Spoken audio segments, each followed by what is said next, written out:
Hey guys, how are you all? Welcome back to my channel. Today we will see what if Naruto combine of Venom and Harem. If you enjoy then please like, share and do comments. Nighttime in Konaha was peaceful for a certain blonde-haired genin. Naruto was outside of Konaha at the moment. He was going to his usual training spot, which was in a secluded part of the forests outside of Konaha. Naruto preferred to train outside of Konaha because it was the only way he could fully train himself without being seen without his restraint. Once in the clearing, Naruto formed a single hand sign and said, Kai. Poof. Naruto was surrounded in a cloud of smoke, and after a moment the smoke disappeared to reveal someone who was not Naruto. This someone was much taller than Naruto and had long golden blonde hair running down their back. This person was an exact look-alike to Naruto's Oiroke no Jutsu. The difference was that this one had clothes on. Also there were some changes from the Oiroke's physical details, such as the longer and more pronounced whisker marks. The nails and canines were longer as well and looked like claws and fangs. Most noticeable were the eyes. There were now slits instead of pupils, and the color of the irises was dark blue with a swirl of bloody crimson in it. This Naruto had on an orange tracksuit jacket that was dark orange with black sleeves. The jacket was obviously tailored for a male wearer, making it half form-fitting to show off masculine features. However, for this person's case it wound up accentuating and forming around said person's rather sizable bust. This Naruto also had on a black skirt that went down to her knees. She wore a pair of shinobi sandals that had black shin guards. I hate having to come all the way out here to train. I have to hide the fact that I'm a girl now. Stupid Kyuubi, all that demonic chakra caused my Oiroke no Jutsu to permanently turn me into a girl. Naruto said in a rather cute voice, somewhat pouting. At least I have access to larger amounts of the fox's power, but all that won't matter if I can't use it effectively. I have no way of learning what I need. Unknown to Naruto, the whole time she was making her way through the forest she was being watched. In the shadows of the forest was a dark figure. The being was surprised to see that Naruto was a girl. Female, strong, healthy, curves, power?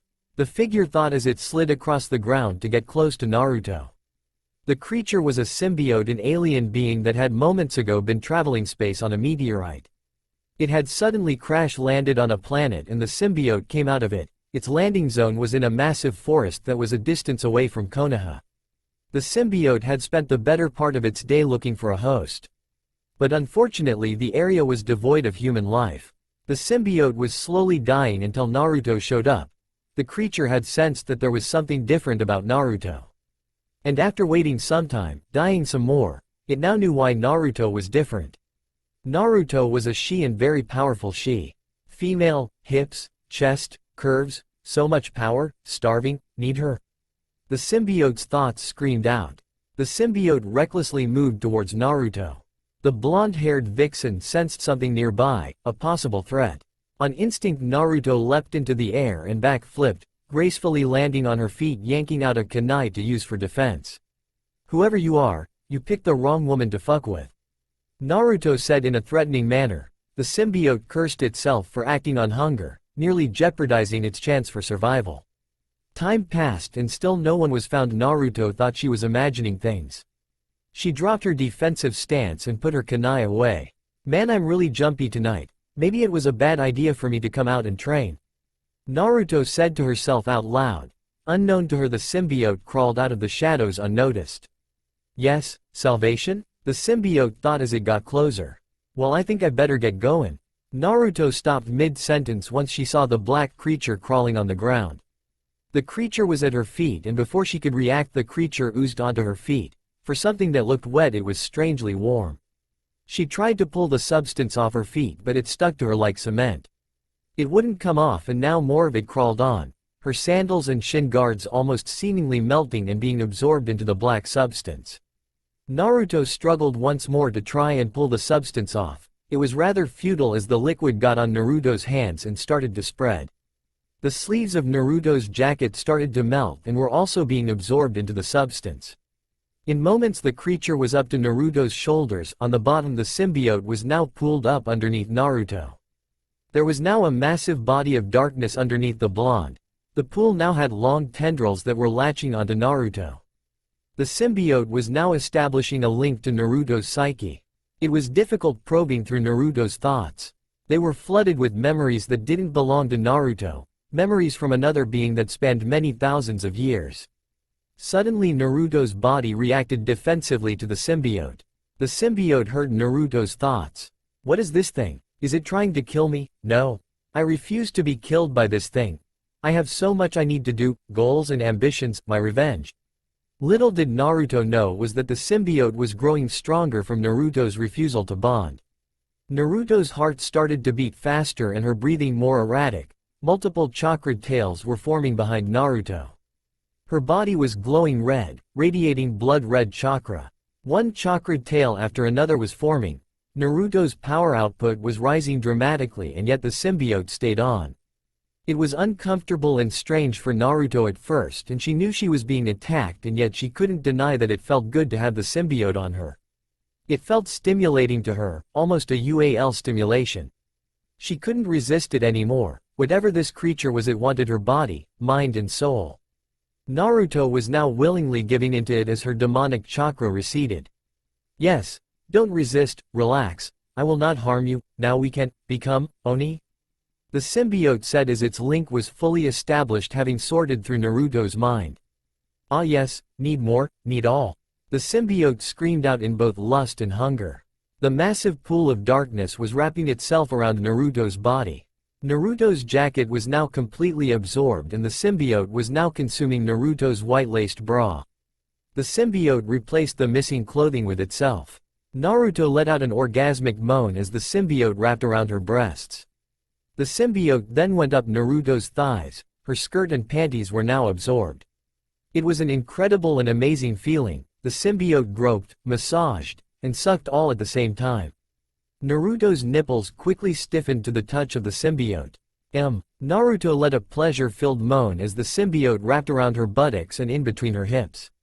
Oh Kami, this feels so good. Naruto screamed in pleasure and ecstasy as the symbiote entered her body through her vagina and buttocks. She could feel the liquid like being inside of her body now. Naruto felt waves of pleasure as the symbiote got deeper into her body. The effect was so great that Naruto had an orgasmic release. Her inner juices making the symbiote wet. She could feel the symbiote push against her inner walls. The symbiote began massage and sucking on all the sensitive inner flesh of Naruto's most intimate regions. The dark liquid creature had quickly brought Naruto to another orgasm. Oh yes, Naruto cried out. Naruto had her head up to the air. She was now giving off orgasmic gasps and sighs and moaning in pleasure. It felt so good to her giving into the creature as it took her into its vexing liquid embrace. She now had a sinister smile on her face as she moaned in pleasure once more. The tendrils finally latched onto her face, wrapping around her head. Yes, yes, yes. Take me. Naruto screamed in pleasure and lust as the large body of black liquid encased her entire body. The symbiote flowed into Naruto's long blonde hair. It was now changing colors. It was now black as midnight and thicker. More of the symbiote began to flow over and cover Naruto's still smiling face. The creature connected with the part of itself that had already covered Naruto's hair. Naruto's whole head was now engulfed. The symbiote flowed into Naruto's mouth and nostrils, filling the orifices the same way it did with the lower regions of Naruto's body. Strangely enough, although her mouth and nose was filled with the symbiote, she could still breathe. The symbiote continued to fill Naruto's throat and went further down. After a few more minutes of bonding, the sound of muffled moans could be heard coming from inside the mass of black liquid. Naruto's body was being constantly stimulated by the symbiote. The vixen could feel her breasts and buttocks being squeezed and massaged. It was so much for Naruto. Once more she climaxed. She screamed out in pleasure. Every time she climaxed, Naruto felt herself slowly slip away, letting the symbiote take more control. Soon the large mass started to recede into Naruto's body. The symbiote was now forming around Naruto's body and curves. The symbiote soon became a black skin-tight bodysuit. The now smooth substance comfortably covered every inch of Naruto's female body. The symbiote had perfectly conformed to Naruto's curvature while exaggerating other features. The black bodysuit had tightened around Naruto's body, causing the vixen to moan in pleasure. Naruto's whole body was covered, and yet nothing was left to imagination. Her lean and well-toned body's features were now showing through the suit. The most noticeable were her other physical features that were showing through the suit. Her butt cheeks were well endowed and her hips looked wider. Naruto's sizable breasts, their perfect proportions were being held against gravity in a most flattering way by the material. Naruto stood there for a moment. She looked at her hands and saw that her fingers had elongated claws that could easily tear out a person's throat or rip through metal. On top of her hands were white squares that had what may have been some kind of hole. Naruto was curious as to what she looked like. She made her way to a nearby pond of water and was shocked to see everything in detail. Naruto saw that she was in a skin-tight bodysuit. Her features were well complemented and saw that her bust size had grown even bigger in size. She went from her already impressive C-cup to a voluptuous DD-size breasts. She saw the symbol of a large white spider on her chest. Her feet were encased in some kind of high-heel stiletto-style boot. If anything at all, they were like a pair of shiny kinky boots. Naruto turned around and saw her tight firm buttocks. Her rear cheeks had also swelled up as well. Naruto finally turned back around and looked at her face. Whatever it was that encased her head and had oozed its way into her mouth and down her throat, formed into a mask. It was a nearly featureless mask, and it appeared that the mask had no sign of a mouth.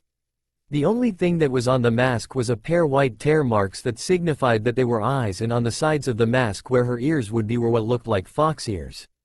Naruto could apparently see through these marks. She could still feel the symbiote inside of her mouth and throat. The substance was still there, and yet Naruto was still perplexed as to how she could still breathe if her mouth and throat were filled up completely with the strange creature. Soon Naruto became curious as to whether or not she could open her mouth. She tried, and after a moment her mouth did open.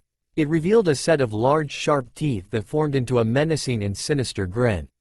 Once the teeth opened, Naruto was shocked to see a long red tongue come out. It moved around in the air like a tentacle or snake. Such power, she feels good, so much strength. The symbiote thought. For a while the symbiote didn't care who it would run into as long as it had a host. But it hit the jackpot. It didn't realize that the one living being in the immediate area would be the strongest and most powerful host it had ever come across. The symbiote marveled at the amount of energy that was present in Naruto's body, which after doing some probing the symbiote found that this energy was called chakra. Also, it appeared that Naruto's cells were saturated with an even more powerful and potent form of chakra. It must have had something to do with all the memories that didn't belong to Naruto.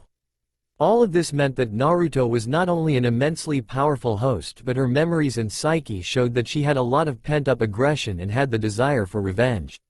The symbiote also noticed a certain animalistic alteration to Naruto's genetic structure. The much more potent chakra in the cells were the probable cause for the change to Naruto's genetic structure. Apparently she had more animal-like senses now. But she had animal instincts as well, aggression instincts when threatened. But it wasn't just aggression. Naruto had also been suppressing animalistic mating desires for a while now also. Which resulted in Naruto having a large amount of locked-up lust and UAL desire. In other words, she had a rather large appetite for mating. I am going to have fun stopping the suppression these instincts, these traits, and this desire. The symbiote thought as it started to meld its consciousness with Naruto's mind. It's almost done, we will be one soon. The symbiote said. This of course surprised Naruto as she immediately realized that a voice came from her own mind. At first Naruto assumed it was Kyuubi, then again the demon fox was technically dead, or to be more exact. Everything that made up Kyuubi, with the exception of his original body, which was essentially its chakra, life force, knowledge, memories, and mind, were all absorbed into Naruto's body, meant that Kyuubi's voice no longer existed. Who are you? How did you get into my mind? Naruto asked. You are quite intelligent to know that I am in your mind. To answer your question, I entered your mind the same way I got onto you and entered your body. The symbiote said. You're this suit, what are you? I am a symbiote, an organism that must have a host in order to survive. For my survival, I will repay you, by helping you become even stronger and get whatever you want. The symbiote said in a somewhat metallic voice. How can you do all of this for me? Naruto asked the symbiote in a skeptical tone. For starters, I can help with concealing your true form. You won't have to rely on an illusion that can be dispelled or seen through. Also, you can tell already, can't you? Don't you already feel stronger? The symbiote asked Naruto. I can't deny that I feel stronger, also I just feel so good in this. Naruto thought while the symbiote listened. See, keep me, we can become great, we can become powerful together? The symbiote said as its mind finished merging with Naruto's mind. Naruto was in ecstasy right now. It had taken a while for the symbiote to merge concisenesses because of Kyuubi's memories, but once it was done the joining process was complete. The skin-tight bodysuit that was the symbiote tightened once more around Naruto's body, causing the vixen to moan in pleasure once more. Oh Kami, I feel so good. Naruto screamed in pleasure, as she ran her clawed hands over her body. Caressing it, feeling out her curves, and even giving some light squeezes to her breasts. Yes, I feel excellent. I feel invincible. Naruto thought for a moment. No, we feel good. We feel excellent. We feel invincible. We are Venom. Naruto let out a monstrous roar. Suddenly a strange feeling overcame Naruto. She could feel it in her body that someone or someone's were coming. She could also feel that they were a possible threat to her. It was strange she couldn't hear or see the threat coming, nor did she pick up a foreign scent trail. It was a feeling in her body that was telling her of the threat. What is this feeling? Naruto asked. That is one of our abilities, we can sense danger coming, we should hide. Naruto, without even thinking too much of it, her body moved to one of the nearby trees and crawled up the tree. How am I able to do that? Another one of our abilities, we are able to crawl up anything just by touch. No need for chakra, I am really starting to like you, you know that? Naruto said in a seductive and sultry tone. We know, the symbiote responded while Naruto smiled. Hiding in one of the treetops hidden from view, well over a dozen, maybe even more shinobi showed up. They were Konaha's Anbu, or at least that's what Naruto thought at first. They were Root and they were most likely sent by Danzo. Ever since he had helped the Uchihas overthrow the Hokage, Root was no longer a very secretive unit. All of this of course had made Naruto's life an even worse nightmare. It was practically sheer luck that Naruto was still alive to this day. Especially since the third's law was pretty much out the window now. The older generation knew what she used to hold inside of her, and now the younger generation knew it as well. They felt they had the same justification as the ones before them to judge Naruto harshly, and with youth comes with greater cruelty. With everyone seeing Naruto as a demon and directing the blame for a great tragedy on her, it wasn't a surprise that she wouldn't have developed such pent-up amounts of anger and hate. There were some of the younger generations who didn't see Naruto that way. In fact, there was one who didn't care and harbored a deep-seated love for the blonde. But that will be something for later on. No signs of Uzumaki, we can't find him anywhere. One of the nins said. Keep searching, that demon has to be here. Find him and kill him. The other nin said. It was obvious that these Root nin came here because they had felt Naruto's chakra when she had summoned it up earlier. Now Naruto was in anger. The man known as Danzo sent assassins after her this time. To Naruto's benefit, Root, or anyone else for that matter, did not know about her new gender or her newly acquired attire. Anger was starting to build up in Naruto. She wanted nothing more than to kill these nins. Much to the joy of the symbiote, it was enjoying the taste of Naruto's emotions. It wanted more, it wanted action.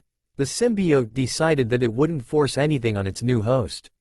After all, it didn't want to ruin a good thing, although it didn't want to force anything on Naruto.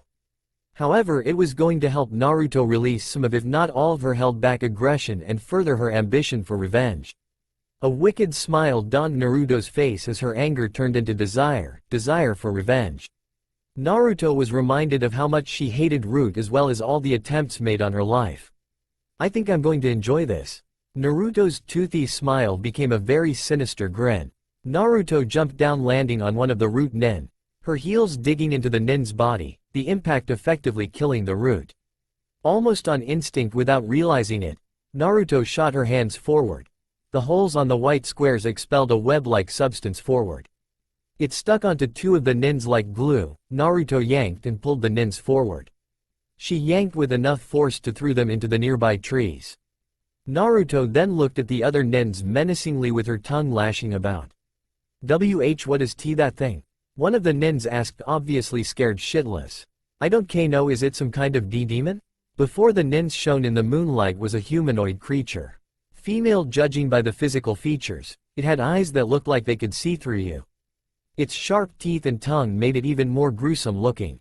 "Hello there boys. You all seem to think I'm a demon, well I never was one. But now we'll show you what one is capable of." Naruto smiled psychotically at the nens. In blinding speed Naruto rushed some of the root. Before they could react they were impaled in the heart by sharp claws. Naruto brought up her clawed hands and licked the blood off. Delicious. The nearby nens drew their weapons and attacked. Sensing the danger they were in, Naruto jumped high into the air dodging the oncoming attacks. Shuriken Kage Bunshin no Jutsu. One of the nens cried out as he threw shuriken at Naruto, which instantly became a cloud of metal. The metal collided with Naruto, who was still midair. The force of the attack sent Naruto flying into a tree. The nin smiled thinking he killed her. To his shock he saw that Naruto was standing and was smiling at the nin. Everyone was shocked to see that the shuriken were being pushed out Naruto's body. The wounds closed up instantly while the shuriken fell harmlessly to the ground. "Here, try ours," Naruto said as she once more extended her arms forward and shot out webbing. Only this time it wasn't a stream but a barrage of hardened pieces of web that looked like sharp kunai. The web projectiles tore through a handful of the nens, some killed instantly while others slowly bled to death. Naruto then ran up to one of the nens and roundhoused him in the head, snapping his neck. She then shot out another stream of webbing, catching another nen. Naruto swung around the nen in the air, smashing the man like a destructive wrecking ball into just about everyone and everything. "This thing is a damn monster," one nen shouted. "We have to kill it now," another said. 3 nens ran forward and went through a series of seals. They all then shouted together. "Kaden Gakyu no Jutsu." A massive inferno came at Naruto. Suddenly Naruto could feel the fear emanating from the symbiote. She knew then and now, the symbiote could be killed by fire. Naruto and the symbiote screamed in pain as their body was set ablaze. Naruto could feel the pain of the symbiote as it started to melt off her body. The symbiote struggled to regenerate itself to cover the exposed parts of Naruto's body. The symbiote was dying, and Naruto's body was being exposed to the fire. Her flesh was burning, her ability to heal fast was kicking in. Suddenly something unexpected happened. Naruto's body, in order to jump start and speed up her already incredible healing and regeneration factor, Kyuubi's chakra had to pump into her system. Because the symbiote was in a way a part of her body now, the demonic chakra was now feeding into the symbiote. Not only were Naruto's wounds healing exponentially fast but so was the symbiote. It instantly covered up Naruto's exposed areas. In fact, the symbiote was now stronger than ever with the red chakra healing it. Now it was the symbiote's turn to feel pleasure. The demonic chakra was making it so strong that fire barely did any damage to it. Now they were no longer in pain. Naruto felt good because the pain was gone and the symbiote was in pleasure from the demonic chakra. Because the symbiote was in pleasure, Naruto could feel it too. And together their scream of pain and agony was replaced with a loud orgasmic moan of pleasure. As Venom felt great. Before the remaining root could figure out what was happening, Venom jumped out of the fire, nearly hovering above the nens thanks to the wings on their back. They were wings made of large jagged crystal-like shards. Seeing the jagged-looking wings on her back, the nens thought it was the angel of death standing before them. They had no idea how right they were. In the air, the angel of death, whose skin was black as midnight, now had red fire-like chakra radiating from her body. Together as Venom they licked their teeth in hunger. They wanted the blood of their enemy. "We will need something new to use against these fools," Venom thought. The black angel of death in the sky suddenly gave off a moan as the handle of a sword started to slowly extend out of Venom's body. She pulled the weapon out to reveal a katana with a wide blade. It was covered in the symbiote. Venom stared at the black blade with satisfaction. "This is perfect. We will enjoy using this on them," Venom thought as she licked her teeth once more. Venom dived down without warning. The root nins down below tried feverishly to stop the symbiote-enhanced vixen. Before one of the nins knew it, 2 of their comrades lost their heads. The other nins charged in with their swords. In all directions they struck. Their attacks were futile. Venom was quick and agile. Her body nearly bended in certain directions to dodge their attacks. It was nearly impossible to hit her. The few times they did connect with a hit, it barely did any damage. In one moment two nins with their wakizashis managed to stab Venom. However, if anything, she let them hit her. The two nins were shocked to see that her body was pushing the blades out. And before they knew it, symbiotic goo came forward from Venom's body and wrapped around their heads. The long bodies of dark matter lifted their bodies up. The nins began to suffocate. Venom smiled as the symbiote matter crushed their heads in one powerful grip. The remaining nins were scared to death and were sick to their stomachs. Bone fragments, blood, flesh, and brain matter flew out in all directions. The symbiote absorbed a good amount of brain matter and blood. Before anyone could throw up, however, Venom went back to chopping up the other nins. They were being cut down, losing their heads, limbs, and so forth. It was a slaughterhouse. In a last-ditch effort of one of the remaining nins, kunais with strings holding explosive tags were thrown. "Die, you monster!" the root nin yelled as he threw the kunai. Kaboom! The weapons wrapped around Venom, and before she knew it, they detonated. The explosion was powerful and loud. In the past, the combination of a loud noise and fire would have crippled or even altogether killed the symbiote, with the host following after. But thanks to the limitless amount of demonic chakra its host possessed, the symbiote was no longer harmed by the fire and sound. The two forms of attacks did as much damage to the symbiote as the kunai and other sharp weapons that came into contact with it did, absolutely nothing. Out of the smoke a wave of long, slender tendrils with sharp tips sprang out. The nin who threw the explosive tags was impaled all over by the tendrils from the shoulders down. Before he could scream in pain, Venom was already standing in front of him with a deadly grin. She held her left arm up and a long sharp blade grew forward from her forearm. In one quick motion, Venom made a diagonal slice across the nin's head.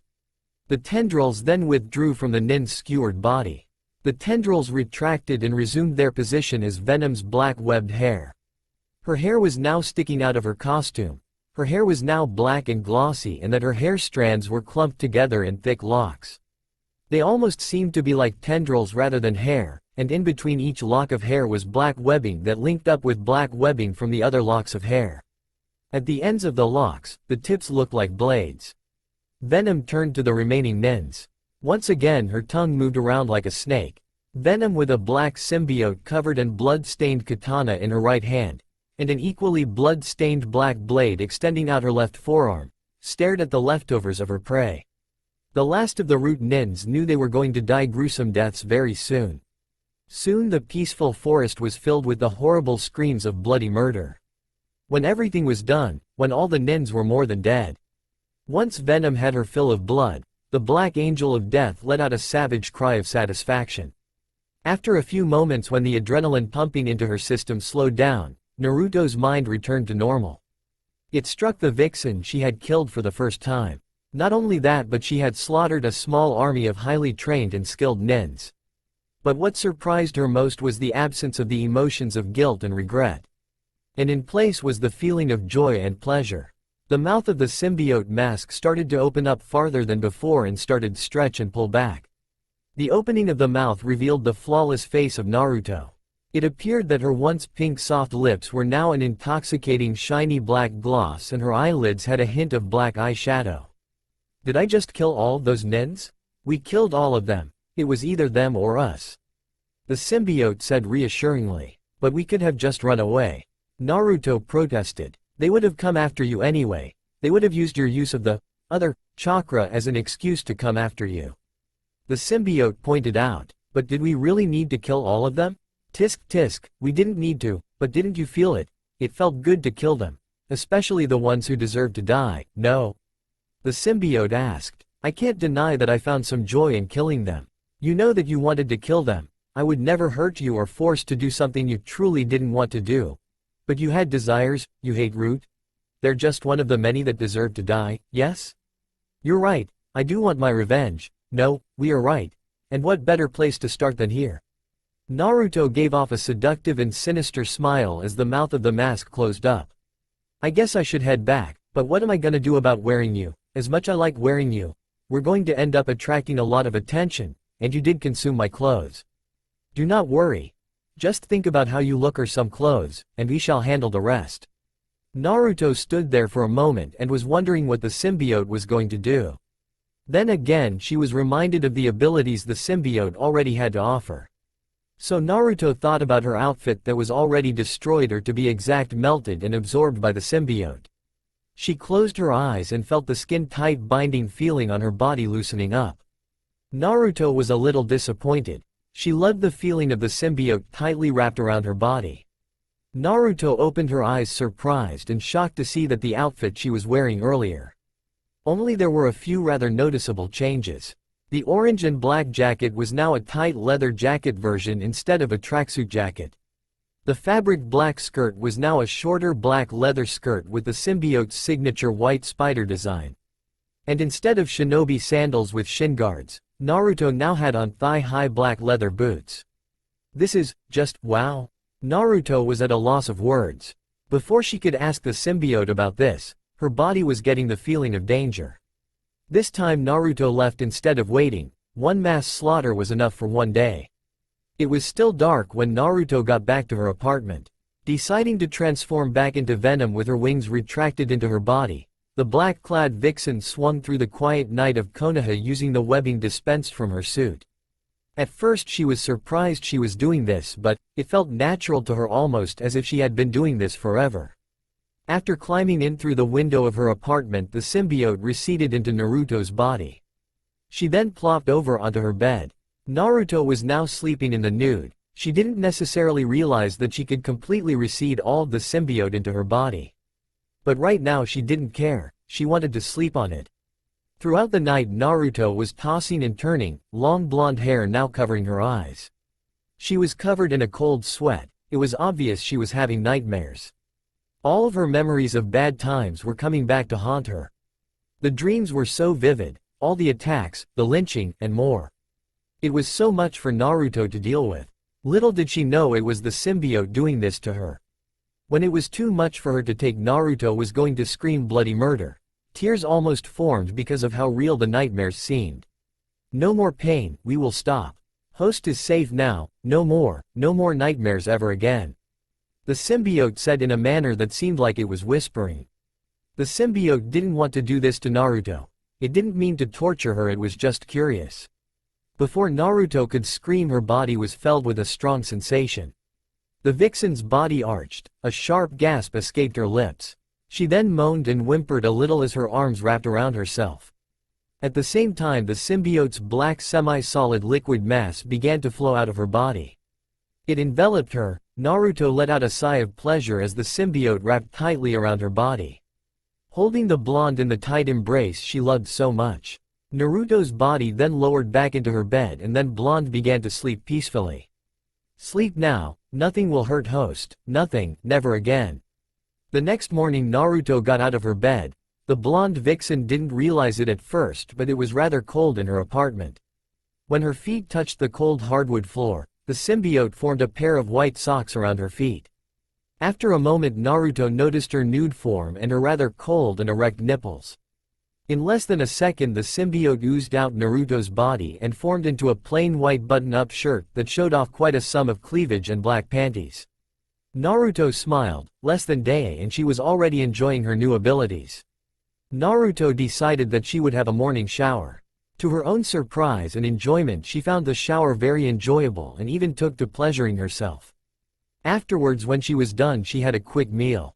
Naruto decided it was time to go to the academy. Naruto then looked at herself in the mirror and remembered what the symbiote had told her. So what was it you could do so that I can hide my true form? Naruto asked the symbiote. Just imagine us in your disguise. Naruto didn't question the symbiote. She closed her eyes and just pulled out a mental image of herself in her old male form with the stupid orange tracksuit. Once more the symbiote oozed out and engulfed her body. When she opened her eyes she was shocked to see herself in her old male form. Everything was the same, even the voice. Naruto smiled at her new form of deception. Will we be able to pull something other than this form? Something more complicated or specific? Naruto asked. It will depend. We may need to acquire a thing or two. What does that mean, acquire? What is it that we will need exactly? Naruto asked. That will be for later, we will show you in due time. A large amount of the male population of Konaha was falling unconscious from massive blood loss. The reason was the sight of a blonde-haired beauty who walking the streets in a very seductive manner. The blonde was wearing a very low-cut black leather corset that barely covered her breasts, very short black leather hot pants and thigh-high leather boots. To finish this leather outfit was a black leather trench coat that had a hood and chains on it. Even with the coat on, it very much failed to hide the woman's sizable bust and cleavage. Not only did the men get knocked out by this blonde woman's looks, but a rather large number of women fainted from the sight of the leather-clad vixen. Gay or straight, the members of the same gender couldn't help but drool over the woman. "Oh, I just love the attention we're getting, we should do this more often," Naruto said to herself and the other.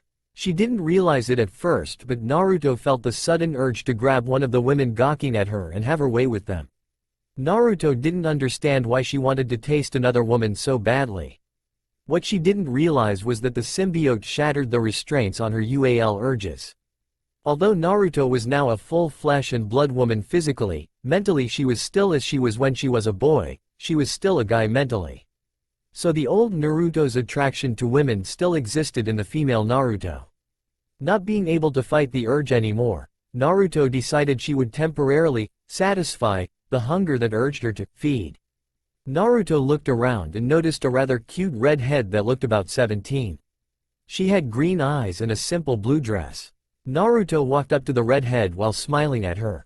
The girl started blushing and was wondering why the rather leather-clad vixen was approaching her. Before she knew it, Naruto lightly kissed her on the lips. The girl blushed bright red while quite a few surrounding males fell unconscious with nosebleeds. Naruto cutely giggled at the girl's reaction. "You're cute, I like that." In an instant, before the girl could respond to the compliment, Naruto's lips were now fully pressed against her own. Before anyone knew it, Naruto had her tongue in the girl's mouth. At first, the normally straight girl was confused and shocked. But when she found her tongue being massaged, the girl thought it rather pleasurable. Soon she started moaning into the kiss. Naruto mentally smirked as she forced her tongue deeper into the girl's mouth, tasting her. While her tongue was having fun with the girl's mouth, Naruto ran her hands down the girl's back and started squeezing the girl's cute little butt. This caused the girl to moan some more. When Naruto pulled her tongue out, she nibbled on the girl's lower lip a little. You taste good too, I like that also," Naruto said while smiling seductively. She then winked at the girl. The poor redhead fainted with a stream of blood coming down her nose. After the little heated makeout session, Naruto headed to the academy. She was early, so there weren't a lot of people around yet. That meant that Naruto didn't need to revert to her disguise yet, so Naruto walked around in her true form for a while longer. Walking through the halls, Naruto noticed an instructor who was at her office doing some paperwork. The instructor had black hair and glasses. She wore a pink GI skirt. The outfit outlined her figure rather well. "Namida Suzume, she looks good," Naruto thought to herself as she hungrily licked her lips. Apparently her UAL urges weren't satisfied quite yet, and since it appeared no one else was around to bother, Naruto was going to have a bit of fun and satisfaction with the instructor. It would be something both parties would enjoy. Naruto entered the room and closed the door behind her. The leather-clad vixen went through a set of seals, creating a soundproof barrier around the room. The jutsu was something that she started using to help avoid those who would try to make an attempt on her life in the part. Naruto approached the instructor, who noticed the vixen and was rather perplexed by her bewitching beauty. Naruto stared at the instructor as she put her clothes back on. Suzume stared back every now and then. She was blushing profusely, and as she looked herself over, all of Naruto's little hickeys and love bits that were left was very visible on Suzume's body. The whole time she had her back turned, Naruto had the symbiote reform into her previous outfit. "No one knows about this," Suzume said in a threatening tone to Naruto. "Don't worry, it will be our dirty little secret," Naruto said teasingly. Suzume's face was now red, both from embarrassment and anger. Before the instructor could yell at the vixen, Naruto took her lips in a passionate kiss. When she pulled back, Suzume was awestruck. She then opened her mouth and said, "This will never happen again, understand?" Suzume said sternly. Naruto was sitting on Suzume's desk while she stared at her. In the blink of an eye, Naruto turned Suzume around and pulled the instructor onto her lap. The vixen wrapped her arms around her and started whispering into her ear. "I can pretend none of this ever happened. just as you wish, if that is what you truly want. But don't deny that it didn't feel good, that you didn't like it. Naruto purred into her ear as she started to suck on Suzume's neck. Suzume started to moan and whimper as Naruto started to nibble on her earlobe and began licking her neck. Don't deny and forget that you enjoyed every moment I kissed you. Naruto purred as she kissed Suzume on the neck once more. The feeling of my soft touch to your body. Naruto slipped her hand underneath Suzume's GI and gently ran her delicate fingertips over Suzume's smooth skin, making Suzume shiver and tremble. Those soft moans you gave when my intoxicating lips sucked on your delicate flesh. Naruto gently nibbled on the nape of Suzume's neck, leaving another red mark. Deny it all, tell everyone who asks it never happened, and I'll deny it as well. No one will know, but don't forget. Remember the inebriation I gave you from my touch, my kiss, my tongue. Naruto smiled sinfully as she spoke haughtily into her ear, her warm soft breath tickling the skin on the instructor's neck, sending more shivers down her spine. Suzume was melting like putty in her arms. After Naruto had her fun with the instructor, the blonde vixen used her disguise to go through her day at the academy. There really wasn't much of a point for her to pay attention to anything the instructors had to say. The academy wasn't really a place of worth being in anymore once Naruko was gone. The only one to openly care for Naruto was now dead. This was of course only one of the many problems Naruto had to deal with now. Ever since Danzo helped take over and the Sandaime now dead, it was a constant danger to be in Konaha. Naruto knew that for the longest time now. Just another day in the academy, why did I bother to even come here today? No point in learning from someone who is trying to sabotage you while being surrounded by those who have been raised to despise and hate me. Naruto thought bitterly. Hey, are you doing something to my vocabulary? I'm saying words and phrases, and using them in a way I haven't before. We did say that we improve our host. Intelligence and vocabulary can be some of them. Clever little creature, I don't see why your first human host didn't keep you. Naruto said. We assumed he just couldn't stand that nothing could be kept from us. Everything was an open book and we could have gotten everything he desired, but he was too much of a saint to use what we gave him. He was too focused on doing what was right and not what he wanted to do. And he probably couldn't stand sharing his body with us. We did like going on joyrides when he was asleep. But that doesn't matter now, we like female hosts more anyway. They are much more pleasant and comfortable to be with. We don't ever want to go back to male hosts. Don't worry, you're staying. Nothing is going to separate us, we're unstoppable. Naruto said with confidence. As Naruto continued her conversation in disguise with the symbiote, a group of students approached Naruto. A number of them had dark-colored hair and onyx-colored eyes. It was apparent some of them were Uchihas. Hey Dobi, that's our spot, we always sit there, get the hell out of there. One of them said arrogantly. So? Naruto cocked a curious eyebrow. What the hell do you mean, so? Don't get arrogant with me, Dobi. The Uchiha said arrogantly. Arrogant? You're the one that's been getting arrogant with me, telling me to get out of your seat? I don't see your name on it, so piss off. Naruto said with calm and controlled anger. Alright demon freak, I tried to be nice with you. The Uchiha yelled, getting everyone's attention. Get out of the seat or getting ready to deal with an ass kicking. The Uchiha said while the others in his group started cracking their knuckles. Everybody in the class was now watching. Many were watching expecting Naruto to be beaten, believing that the blonde got what he deserved. However, not everyone was like that. A certain Hyuga was worried about the person most important in her life. Oh no, Naruto-kun, they're going to hurt him again. I have to do something, I need to get someone. Hinata thought frantically, she had to help the one she loved. Sadly, however, it seemed that Hinata was the only one that cared and wanted to help. There were others who didn't care about what Naruto once held, however they didn't ever do anything to help Naruto or even possibly care. And failure to care with failure to act was no better than how the latter treated Naruto on a daily basis. Dobi, just do what they said, you're not that big of a glutton for punishment, are you? Sasuke Uchiha said. I find it funny that everyone has always called me a demon since that day. You think people would fear the idea of trying to incur the wrath of what they believed to be a demon? Naruto thought cynically. It shows their ignorance. But now they don't know how close they have their feet past the door. The symbiote said. Okay, you win, I should know better? Naruto said deceptively. Our host is not going to take this, is she? The symbiote asked playfully. Of course not, we're better than that and we're going to show them. Naruto said to the other. Good, I knew had just enough intelligence to understand how to comply. The Uchiha said smugly. Yeah, it's your seat. Naruto grinned evilly. In fact, here, let me help you take your seat. Naruto suddenly grabbed the back of the student's head and smashed his face into the chair.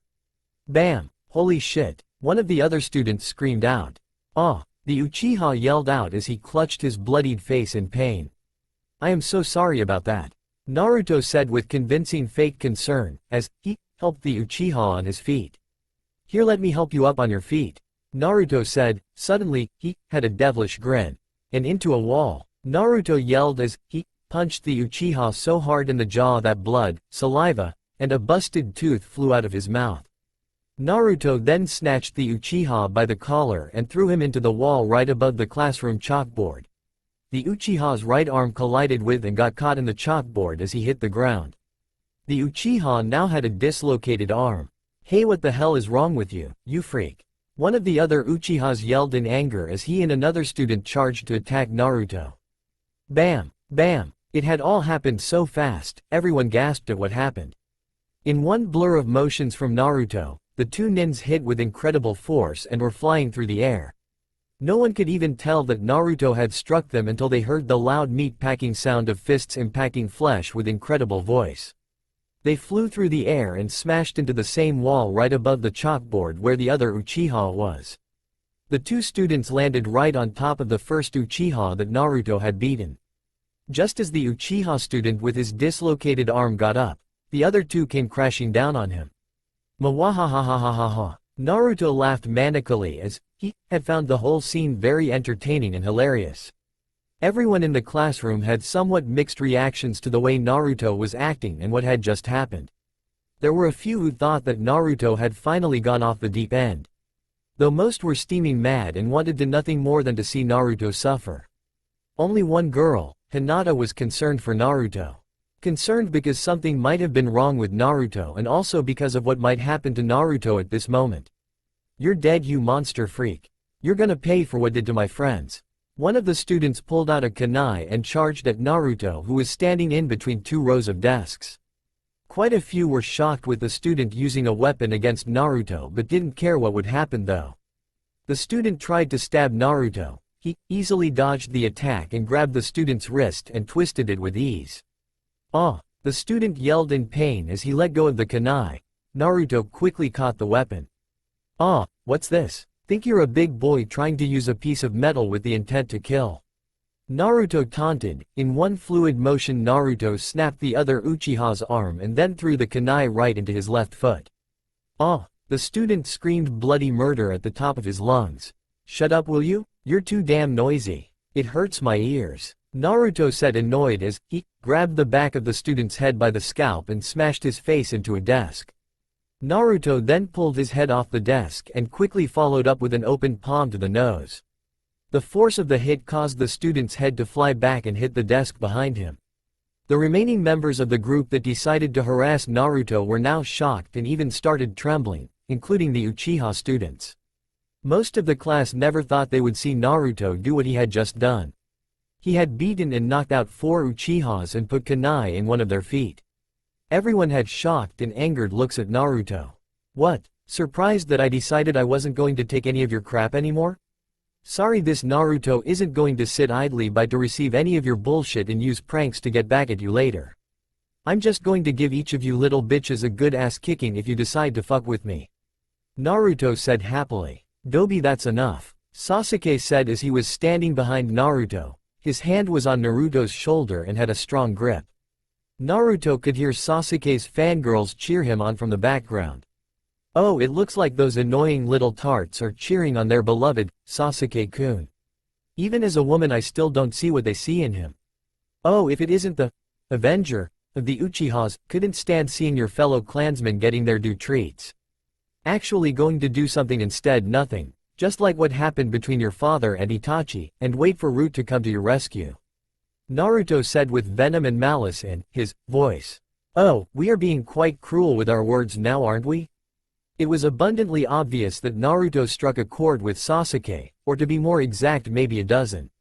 Naruto mentally grinned with satisfaction. He wasn't done with his day of class yet.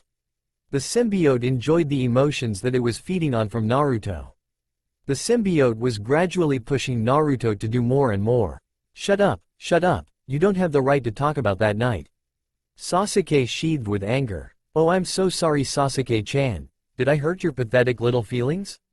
Naruto taunted. Shut up, Sasuke yelled as he pulled Naruto to turn around. Suddenly Naruto's fist smashed into Sasuke's stomach. Gook! Sasuke choked out as the air was knocked out of him. The dark-haired Avenger dropped to his knees clutching his stomach. Sasuke couldn't say anything except cough and wheeze. He looked up at Naruto just in time to see a fist come flying down on him, crashing into his face. Sasuke was down for the count. Sasuke-kun! The fangirls cried out together in anguish. Naruto! You baka! What the hell is wrong with you, you psychopath? Sakura Haruno was the first to run up to Naruto. Slap! Shocks and surprises seemed to continue on as everyone witnessed Naruto backhand Sakura across her face. The force of the slap practically knocked Sakura off her feet. Back the hell off and shut the fuck up, bitch. You are way too noisy. Naruto said as he started walking away. What happened to YU? Sakura asked with shock and fear in her eyes. She never in her life thought Naruto would hit her. He was always supposed to have been the hopeless case that had a crush on her. As Naruto was walking out the classroom, he turned around. Like I said, I'm not taking any more bullshit from any of you. You're no acceptation, you bubblegum banshee. Naruto said threateningly. But I thought YU. Sakura was interrupted by Naruto. What? A crush on you, is that what you're wondering? That died a long time ago along with the old Naruto. Besides, Naruto smirked evilly. There are plenty of other women out there and they are so much better looking and worth being around, especially when compared to you. Naruto said mockingly as the memories of the women he had fun with was still fresh in her mind. As Naruto made his way to do door to leave right when the door slid open from the outside. Naruto was not surprised, however, the spider sense warning him. It was the instructor Mizuki Toji and he had an annoyed look on his face. Now why did our sixth sense warn me of him? This weakling bastard can't do a damn thing against us. Naruto thought. Where do you think you're going, Uzumaki? Mizuki asked. He then noticed the destruction in the classroom. He saw the injured and knocked out students. He also saw that one of them had a kunai stuck in his foot. What the hell happened in here? Mizuki yelled out. Sorry Mizuki-sensei, I guess I got carried away. Naruto said with his signature grin, though there was something different about the grin, it was hollow. You did this, you damn demon brat?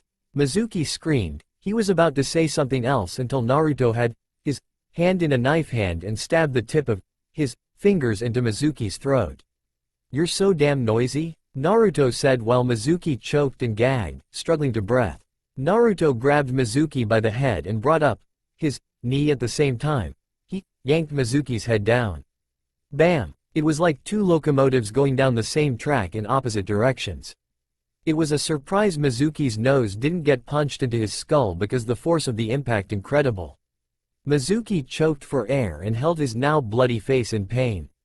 As Mizuki collapsed on the ground, Naruto walked right over the instructor, making sure each step was a stomp on Mizuki's body. It was very clear to everyone now the vixen wasn't afraid to fight back now. She no longer had her loyalties to the hellhole that was once Konaha. Naruto wanted her revenge and she would need power to do so. With all of Kyuubi's power and knowledge, and now with the symbiote joined with her being. Naruto is now closer to her goals, but she would need allies. Though getting allies from the academy may not be easy. With the symbiote releasing her inhibitions, Naruto became much more aggressive and violent. Because of that, a lot of students who used to pick on Naruto or called him names, namely the ones who had decided to pick on Naruto today, now found themselves being beaten the crap out of. At this point, students were afraid to say anything to Naruto now. She was more than willing to break a few bones and then some. After having a little fun beating down the academy students, Naruto decided she had enough for the day and left early. No one stopped her, especially not after Mizuki found his nose and cheekbones shattered and nearly choked to death when he decided to try and stop Naruto.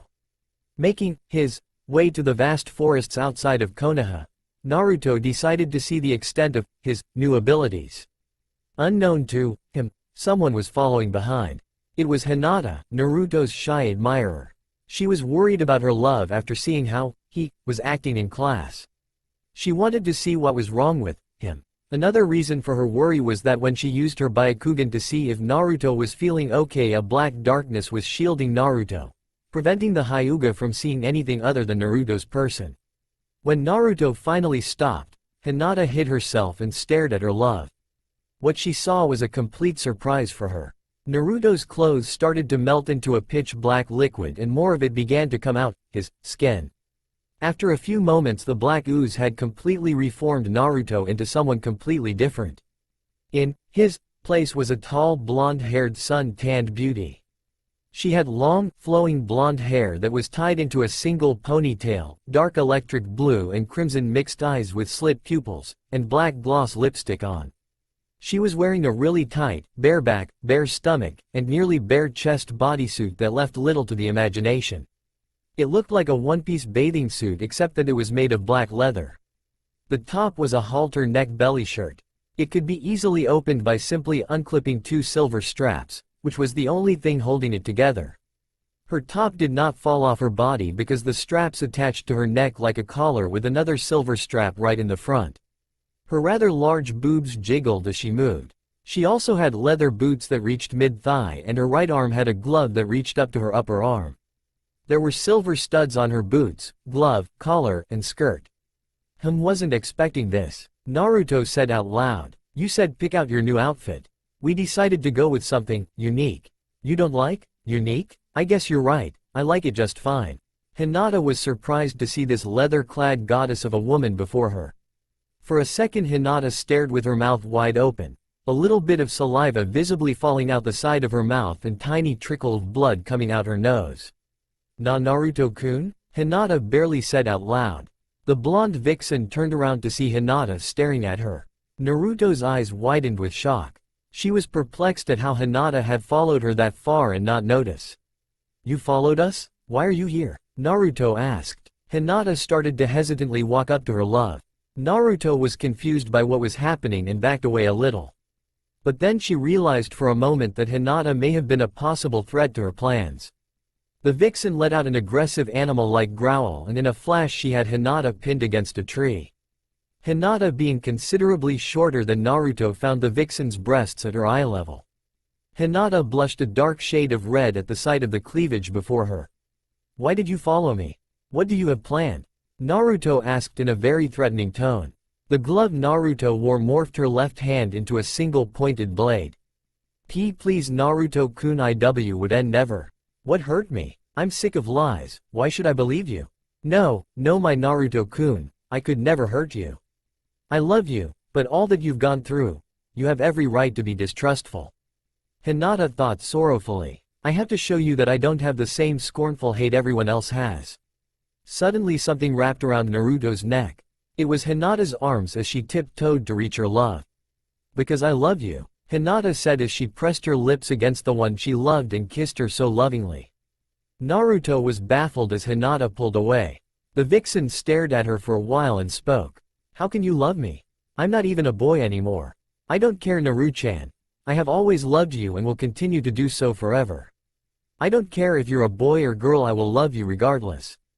Hinata said with conviction as she leaned in for another kiss. This time Naruto found herself enjoying the kiss rather than being surprised. The two women kissed each other passionately and lovingly. Hinata had gently slipped her tongue into Naruto's mouth only to feel Naruto's tongue slid over hers and enter her mouth. While this was happening, the symbiote suddenly flashed a series of memories through Naruto's mind. It became apparent that Hinata always had feelings for Naruto. When they stopped kissing for a moment, Naruto stared into Hinata's lavender eyes. I am so sorry for not realizing that you loved me. I don't deserve to, Naruto's mouth was muffled by another kiss from Hinata. I don't care, as long as you will be with me now. And if you don't, I will understand, but know that I will still love you. Hinata said as she kept her arms wrapped around Naruto's neck and leaned her head against Naruto's chest. Naruto didn't say anything. All she did was stare into Hinata's lavender eyes as she made eye contact and steal Hinata's lips in a much more heated kiss. Hinata was surprised to feel Naruto's tongue in her own mouth once again, but she had no complaints whatsoever. Hinata closed her eyes and started moaning into the kiss as her lover began tasting her even more. After a few more minutes of making out, Naruto pulled away, having to give Hinata a few moments to catch her breath. Naruto smiled at her. "Does this mean you will be with me?" Hinata asked in between breaths.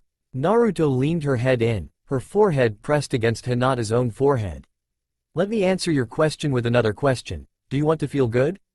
Naruto asked with a wry and seductive smile on her face. Her voice was a sultry purr that left a warm tingling breath against Hinata's lips. "I love you," Hinata said as she fell asleep. "Rest, my love," Naruto said as she gently stroked her lover's head. Eventually Naruto fell asleep as well. While the two were asleep, the symbiote had an idea. It wanted to experience another host, but it wasn't willing to leave Naruto. A different form of division came to mind for the extraterrestrial creature. Naruto and Hinata were soaking in a natural hot spring after their activities. Naruto had Hinata sitting on her lap while cuddling her. Their naked and soaked bodies were pressed against one another. "Naru-chan, how did you become a well girl? Is that what you're wondering, love?" Naruto responded. "Why yes, you weren't always a girl, were you?" Hinata asked as she leaned in more to Naruto's chest. "Of course not, I was a boy from birth, it's just a few things changed for me rather abruptly. Remember almost a year ago, when I was absent for almost 2 months? That was when it had happened." Flashback. 1 year ago, Naruto was training in the outskirts of Konaha. He had just developed the Oiroke no Jutsu and adding the finishing touches to it. While Naruto was practicing the jutsu, his tenant the Kyuubi was working on something himself. He was working on his escape. The demon fox knew the seal wasn't perfect, there were tiny cracks in the seal. Small and insignificant, but with enough force could break. "Soon I'll be free from you, kid," Kyuubi thought maliciously. The blonde was about to dispel his jutsu until suddenly, he felt an immense pain in his stomach. Despite it being an illusion, the seal that locked away Kyuubi appeared on the stomach of the female form Naruto took. An immense amount of chakra exploded from his body as the seal grew blood red. "Ah!" Naruto screamed in pain. The whisker marks that appeared on Naruto's Oiroke form began to glow and elongate. Also his eyes changed color as well. The pain was so much that Naruto passed out as the changes continued to manifest through his Oiroke form. Naruto woke up in a place he had never been in before. It looked like some sort of underground sewer tunnel. It was dark, dank, and expansive. Naruto felt something. He then noticed waves of red light emanating from somewhere. Naruto followed it. "Just where the hell am I and what's that red light?" Naruto asked himself. Eventually the light led him to a very large barred gate. As Naruto got closer, he noticed that the source of the light came from the behind the gate. He also noticed that the center of the gate had a parchment with the kanji for seal. "What is that?" Naruto got closer. He noticed that the red light seemed to have been making the gate rust and decay.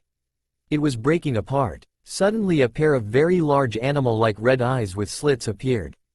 The eyes immediately focused on Naruto. Before Naruto could say anything, something huge smashed through the gate bars. It was a very big clawed hand. It appeared canine in appearance. Naruto was now pinned down underneath the paws. "Hello kid, so glad you could join me." An ominous and deep voice growled. It seemed to have come from whatever the large hand pinning down Naruto had belonged to. What are you?" Naruto said in shock. "I am the Kyuubi no Yoko, kid. And you are my former jailer," the voice said as the head of a large fox appeared. "Jailer? What do you mean? I suppose I can explain to you before I take your life. I was sealed in here to save your pathetic village. I've been trapped here ever since you were born. It took me a while, but I found some cracks in this prison and now I'm going to force my way out. Oh, and I'm going to eat you now that I have the chance," Kyuubi said as his head smashed through the gate and was now mere inches away from Naruto. "No, this can't be happening. I don't want to die. There's so much I haven't done yet. It can't end like this," Naruto thought frantically. Unknown to the two, the seal on the gate started to glow brightly. Suddenly all the red light that came from Kyuubi was being sucked into it and then was immediately beamed into Naruto. Both Kyuubi and Naruto screamed in pain. "What's happening to me?" My power, it's draining. Kyuubi yelled in shock and pain. It seemed that the seal was doing its job. It was meant to draw on Kyuubi's chakra and transfer it to Naruto. In this case, although the seal was breaking, Kyuubi force started the process. With all the power he was forcing through the seal to try and break it. The seal would do its job and send it all to Naruto. Despite the seal breaking down, it would continue to transfer chakra to Naruto. It wouldn't stop until Kyuubi stopped. And unfortunately for the demon fox, he was releasing his full power, and now he couldn't stop his power from releasing, and the seal wouldn't stop draining and redirecting the fox's power. No, this can't be. Kyuubi screamed as he felt himself being torn apart. It wasn't just chakra being ripped out of the fox now. The seal was going into overdrive. It seemed that the seal was going to finish its job before it would break apart completely, and it was now pulling everything out of Kyuubi. Naruto could feel it all flood in, all the powers and all the memories as well. In the outside world, Naruto's body still in the Oiroke form and was now going through violent spasms. Naruto's eyes were open but were rolled back. His body was glowing in a blazing inferno of red chakra. The seal on his stomach was glowing blood red and was warping. It was amazing that Naruto's body wasn't being destroyed by the sheer amount of chakra that was pumping into his system. But it seemed that another unexpected thing happened. In order to keep the massive amount of demonic chakra from destroying Naruto, a large portion was being sent through Naruto's Oiroke, which was still active. The amount of chakra being sent was enough to keep Naruto's body from being destroyed.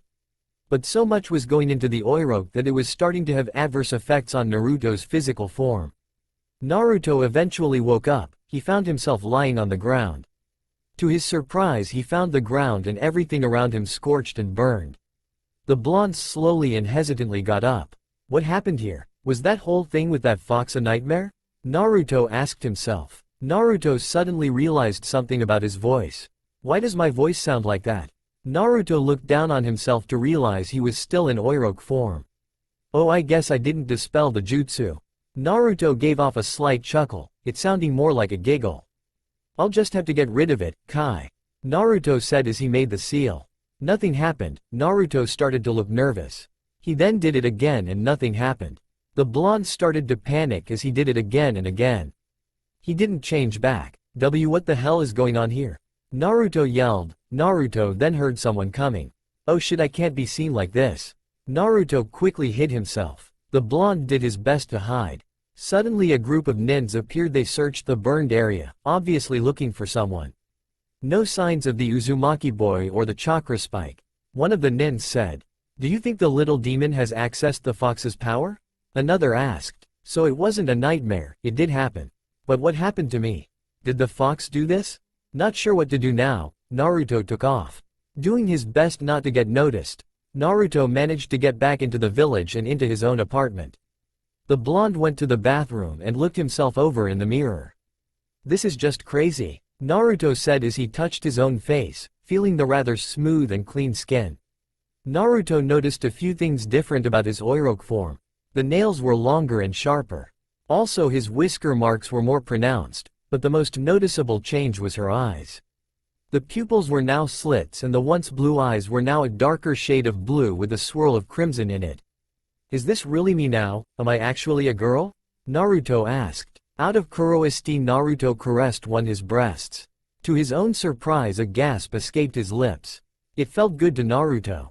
Without really thinking, Naruto then groped the other breast. He started playing with them. He began massaging them and squeezing them together. Naruto began to moan uncontrollably. He couldn't stop and didn't want to. Oh my, this feels incredible. I can't stop, ooh. Naruto continued to moan. Now he could feel his crotch area heat up. He didn't have a male member anymore to get hard, but he knew the feeling. Not sure why he himself did it. Naruto stuck his fingers into his own vagina while his other hand continued to play with his breasts. Oh, Naruto moaned loudly. I can feel it. Naruto felt it coming. He kept going and then finally, for the first time as a woman, Naruto climaxed. Naruto collapsed to the ground, feeling the exhaustion kick in. I guess there are some advantages to this, Naruto said in between deep breaths. End of flashback. During this time, Naruto explained to her lover why she became who she was now. The fact that during a training session using the Oiroke no Jutsu, the seal that held Kyuubi broke down. It wasn't destroyed, but instead it sped up the process of chakra absorption. All at once Kyuubi was torn into chakra, life force, knowledge, memories, etc. All of it was absorbed by Naruto. There was so much chakra pumping into his Oiroke no Jutsu that the transformation permanently transformed Naruto into a full-blown flesh and blood version of his female disguise. Naruto was about to explain what had happened to her as of recently. "We need another host," the symbiote said to Naruto while she was sucking on Hinata's neck. What? Naruto thought. She can become stronger if she becomes another host. The symbiote said. How? A part of us can break off and become one with her. Trust us, we can do this. Before in the past we used to create offspring to pass on to others. That didn't turn out so well for us when our first offspring was completely insane. A part of the blame was on the host. But after absorbing our offspring and its offspring as well, we corrected that problem. Now we are capable of having more than one host. Let us do it, she will be so much stronger, let her join us. Naruto did not argue, she knew about all the problems Hinata had to deal with. If she became host to a part of the symbiote, things would change. Naruto loved Hinata too much to let anything happen to her. But she would need to become strong enough to handle any kind of problem without Naruto. That was amazing, Hinata said as she kissed Naruto, once more biting her lower lip. She leaned down and started to suck on one of Naruto's nipples. Symbiote shifted around to expose Naruto's breast for Hinata to suckle. "I love you, Hinata," Naruto said as she pulled Hinata into a tight embrace. "I will always love you," Hinata said as she snuggled her lover. After a bit of more time snuggling and caressing, the two lovers decided it was time to go. Naruto got up and reluctantly let go of Hinata. Thinking for a moment, the symbiote emerged and formed into a new outfit for Naruto. Naruto was now dressed in a black short-sleeved latex catsuit that had belts and buckles all over it. She wore latex versions of high-heeled biker boots. On her arms had black leather gloves that covered her fingers and went up her forearm. She also had a black leather choker on her neck and a large red leather belt over her waist that merely hung there to break up the completely dark outfit. On the back of Naruto's catsuit was a large white spider. There was also makeup on Naruto's face and some earrings on her ears. Hinata, concentrated in her original outfit, emerged. Naruto gave off a slight pout and frowned at her lover, Hinata noticed. Before Hinata could ask what was wrong, Naruto had wrapped her arms around Hinata from behind. The vixen started to kiss Hinata's neck. "Hina-chan, you can do so much more with your new wardrobe. Why hide your beautiful body with that bulky jacket?" Naruto said as she started to nibble on Hinata's neck. "Okay, Naru-chan, I should start wearing wire clothes for you," Hinata said as she moaned in pleasure. Concentrating some more, Hinata's clothes changed into a completely new outfit. This time it was a pair of skin-tight black leather pants with high-heel stiletto boots. And a red leather bareback halter top that had a turtleneck to it. To finish up the outfit was red fingerless leather gloves that covered up to her forearm. There was also one more change as well, a tattoo with a black spider on white webs formed on Hinata's upper left arm. Hinata smiled at her new outfit, before she could ask her lover what she thought. Naruto pounced on her prey. After another heated makeout session, it was time for Hinata to see what she was really capable of with the symbiote bonded to her. Hinata went up to a tree and used a basic Jukin attack. Much to Hinata's surprise, there was enough chakra in the attack to kill the tree and cause it to rot away. Apparently the attack had so much concentrated chakra in it that it was like an attack with a fast-acting poison. She could only imagine just how much damage such an attack would do to an actual person. "It is gonna be fun to use this on someone," Hinata said with a sinister smile. Hinata then activated her Byakugan and found its range increased to a vastly impossible scale. She could see for miles on end. This was a feat not even the most powerful and skilled of Hyugas could ever accomplish. Not only that, the Byakugan's weakness of one small blind spot was now gone. After deactivating her eyes, Hinata found herself once more in the arms of her lover. "So, like the improvements?" Naruto asked as she kissed Hinata. "I love it, thank you." Hinata kissed Naruto passionately, their tongues massaging one another. "So where do we go from here?" Hinata asked. "I'm going to be honest, Hina-chan. Konaha is a hellhole. This village has no more good people." Naruto started to remember how it turned to hell for Konaha. Even as a child she still remembered. Flashback. 4 years ago, Naruto had a full belly. He had just had a ramen dinner courtesy of Iruka. Iruka was now taking Naruto back home. The academy instructor had decided that he would visit the Hokage to discuss a few matters as well as have Naruto visit the Hokage. As soon as Iruka and Naruto entered the Hokage tower and headed towards the Hokage's office, an alarm was sounded and it seemed that everyone was going all over the place. What's going? Why was the alarm sounded? Iruka asked one of the nins. We're on high alert right now. We just got word from the Konaha Military Police Corps. Uchiha Itachi just killed his father. They say he was planning on killing his whole clan. But some special Anbu unit showed up in time to stop him. But he's still at large and possibly still in the village. Iruka's eyes widened with shock, out of concern for the Hokage. Iruka grabbed Naruto and quickly ran towards the Sandame's office. As the two came near the Hokage's office there were a group of nins posted as guards. Only these weren't the normal Anbu guards. Their outfits and masks were different from the regular Anbu.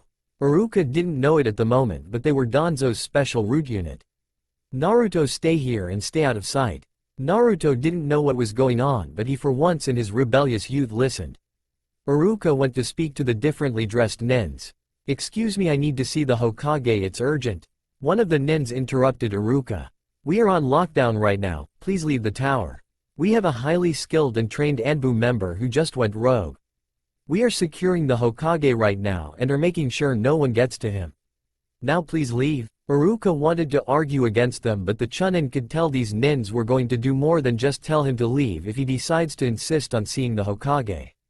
And no sooner had those nins said they were locking down the tower, more of these strangely dressed shinobi started to occupy the building. Iruka made his way out of the tower with Naruto in hand. Iruka-sensei, what's going on? Aren't we going to see Oji-san? Naruto asked with concern. Unfortunately, it seems that the Hokage's security won't allow us to. Iruka said. I don't like this, Iruka-sensei, something isn't right. Naruto said suddenly. To be honest, you're right, but I don't know what we can do about it. Those nins, whoever they are, won't allow anyone into the office. I know how we can get in without being noticed. Naruto said with a foxy grin. What? How? Iruka asked. Come on, Iruka-sensei, follow me. Naruto said as he ran off in a blur. Hey Naruto, wait. I can't believe we are doing this. And how do you know about this place anyway? Iruka said as he was climbing through a ventilation shaft with a young Naruto leading the way. Iruka-sensei, how do you think I pull off my pranks? I know hidden passages and whatnot all over the village. Naruto said as he grinned once more. As Iruka and Naruto neared the outlet vent they could hear some sort of argument. I think we're... Naruto was about to state the obvious when Iruka clamped his hand over Naruto's mouth. Shush, Iruka quietly whispered. Iruka and Naruto both peered through the outlet to the vent. They were right above the office looking through the ceiling. This can't be happening, Iruka said as he and Naruto were wide-eyed at what they saw in the office. The Sandame Hokage was pinned against the wall with a katana through his shoulder. His red and white robes were slowly becoming all red. Holding the katana was a man in black and white robes. It appeared he only had one arm. Behind the man was a group of nins, some of them were wearing the same outfits as the ones who were posted outside, confirming they were root. However, the rest of the nins were more distinguishable than the others. They were Uchihas. How could you, Danzo? Sarutobi asked as blood seeped out of his mouth. I did what was necessary, old friend. Danzo said, trying to sound solemn. Old friend? You betrayed your village. Sarutobi yelled and then coughed up blood. I betrayed the village? You poor deluded fool. It is you, Hiruzen Sarutobi, that betrayed your village. Not only that, but you betrayed your senseis, the Shodem and Nidame, by making the village they worked so hard to build, into a weak and pathetic shell. Danzo said as he twisted the blade while it was inside Sarutobi's flesh. Sarutobi didn't yell or scream, he fought back the urge to vocally express his pain. He wouldn't give Danzo the pleasure of giving him the reaction he wanted. A battle-hardened warrior to the end, huh? Danzo had an amused look on his face. Iruka had to keep his hand clamped down tighter on Naruto's mouth to keep the child from yelling in anger. As much as Iruka would have liked to have done something, there were too many nins and all of them were well above the skills and abilities of a chunin to handle. And with the Hokage Tower now locked down with an army of these nins, it was going to be a problem escaping. Why did you do this? Why are you sided with the Uchihas? Weren't you one of the council members to vote to have the Uchihas put under surveillance? Sarutobi asked in between his breaths. Deception Hiruzen, have you forgotten that is one of the shinobi's key assists? I'm not as big of a fool as those other members of the council. There has and only will be one Uchiha who has ever been able to control Kyuubi, and that was Madara. I'm not paranoid enough to think that any of the Uchihas was capable of something like that. But I saw my opportunity in this. I knew if I played my cards right, your most trusted mole would become my most invaluable patsy. Sarutobi's face had a mixture of shock and anger. You were waiting for the order to be given, weren't you? The order to go after the Uchihas? Of course, I needed Itachi to kill Fugaku. Those two are the only Uchiha that I am willing to sacrifice. Itachi because he is my patsy, and Fugaku because he only believes in seizing Konoha by force. I knew that 8 years ago when it was decided to seal away the Uchihas into that district that Fugaku would never agree to an alliance with me. The other members of the Uchiha clan council on the other hand were willing to join me. By having you and the council believe that the Uchiha were in check. I had you all lowered into a false sense of security. I just waited for the right moment and took it. And now I will save Konoha. No, Danzo, you are leading Konoha down a dark path. You are all going down a dark path by doing this. Sarutobi said while grinding his teeth. It was more than the katana that was lodged in his shoulder that was causing him pain, there was something else. No, Hiruzen, you're the one that is wrong. You're the one that has been leading Konoha down a dark path. The old warhorse yelled at the immobilized Hokage. You have made this once great village weak. We have and always will be at war with other powers. And by not doing what is right, by not doing what needs to be done, you have jeopardized what we have sworn to protect. I will do what needs to be done. I will make Konoha strong again. Sarutobi looked at his former ally and rival with pity. There was nothing the aged warrior leader could do now.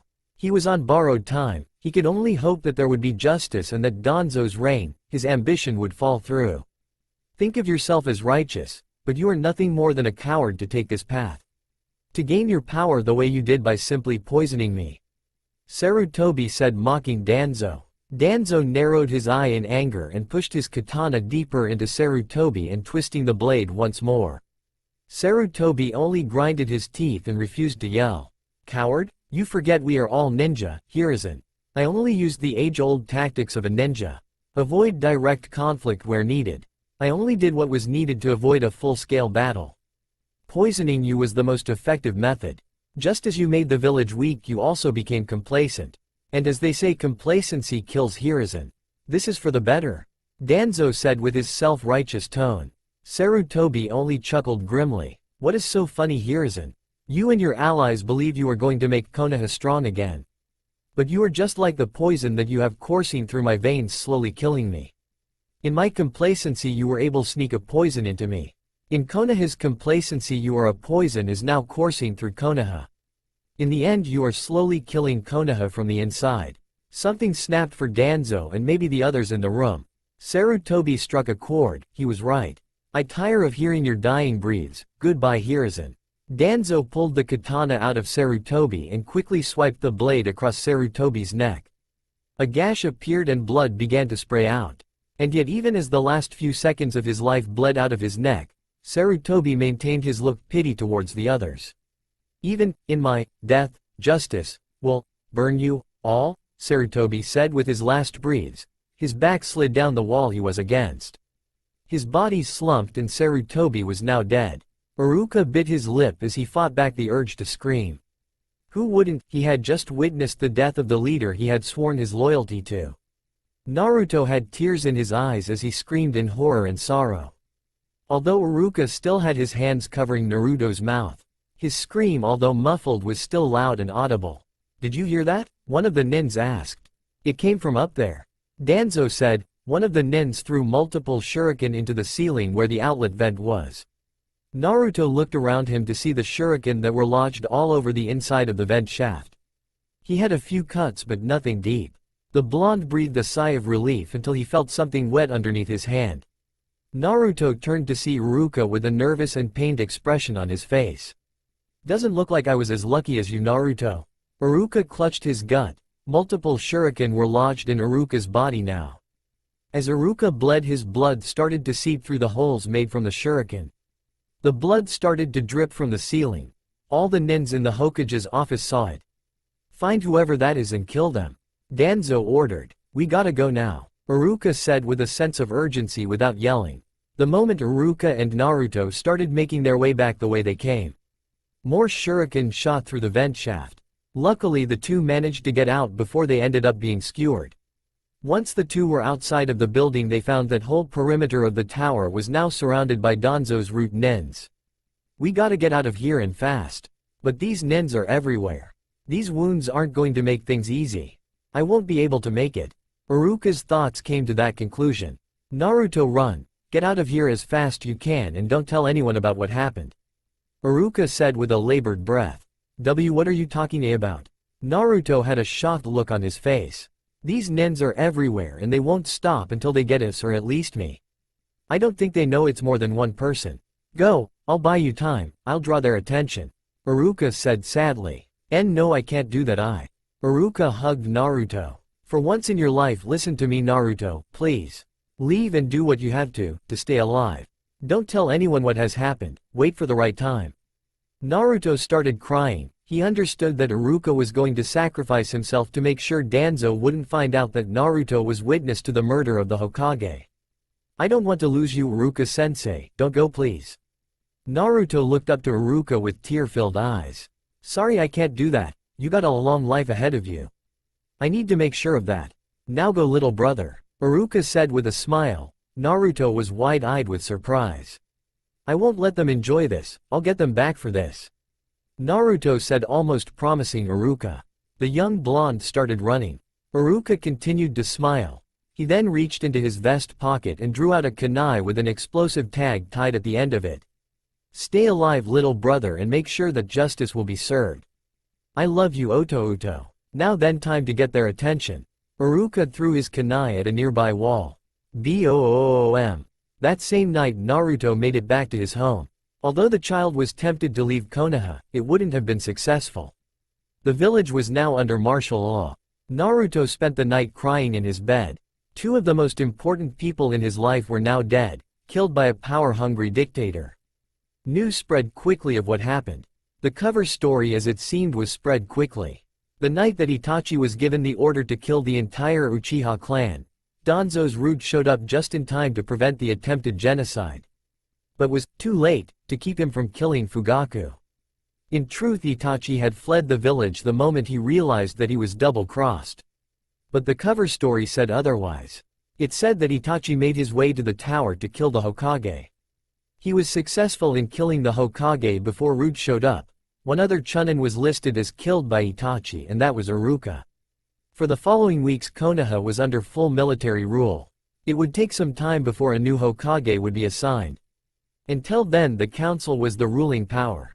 Danzo was able to convince the other council members that they had brought on the death of the Hokage by forcing Itachi to do what he did. That even a loyal spy wouldn't have been able to completely carry out the order, kill his own clan. The council was now led to believe that only Fugaku desired to lead an uprising, a coup to seize power. Danzo had also convinced the council that once it was apparent that Itachi wasn't going to kill his clan, he had sent his root operatives to pursue Itachi from Fugaku's home. Itachi was labeled as Konoha's greatest traitor since Orochimaru. He had killed a prominent leader of a clan, and he had also killed Konoha's most valued leader. Root was revealed to the public as a secretive unit. Not much else was told about them, but they were hailed as heroes for preventing Itachi from killing the whole Uchiha clan. The effect that these events had on the village was anything but subtle. Sasuke became an avenger. He swore he would kill Itachi for killing his father. The walls that once surrounded the Uchiha district was taken down and their numbers grew. As much as Naruto would have liked to try and plead with others about what he knew, he was only a child that was labeled as the village's pariah. And to further discourage revealing what he knew, in the following months the Third's Law was repealed. Naruto had the scorn and hate of the older generation and the fear of the younger. It seemed anybody who had a good mind to question what had happened decided to claim ignorance. The next 4 years went by with many changes. An Uchiha council member by the name of Kugutsu Uchiha was nominated for the seat of Hokage. It was only a ploy, however, as much as Danzo would have liked to take the position of Hokage for himself. He had nominated someone else to avoid any suspicion. This Uchiha was merely a figurehead though. All decision-making and control of power was decided by the council. To be more exact, power was divided by the Uchihas and Danzo. End of flashback. Naruto didn't know what the higher-ups in Konoha's new government had planned for him. But it seemed they didn't want him killed. If so, they would have done it immediately. If being kept alive to have your life turned into a living hell was the goal, then it seemed that Danzo and the others were doing a good job with it. However, since that night Naruto found himself abducted on occasion. He would be knocked out and wake up to find himself in his own home feeling like crap. Being exhausted beyond fatigue and finding indications that he had been stuck with multiple needles and syringes.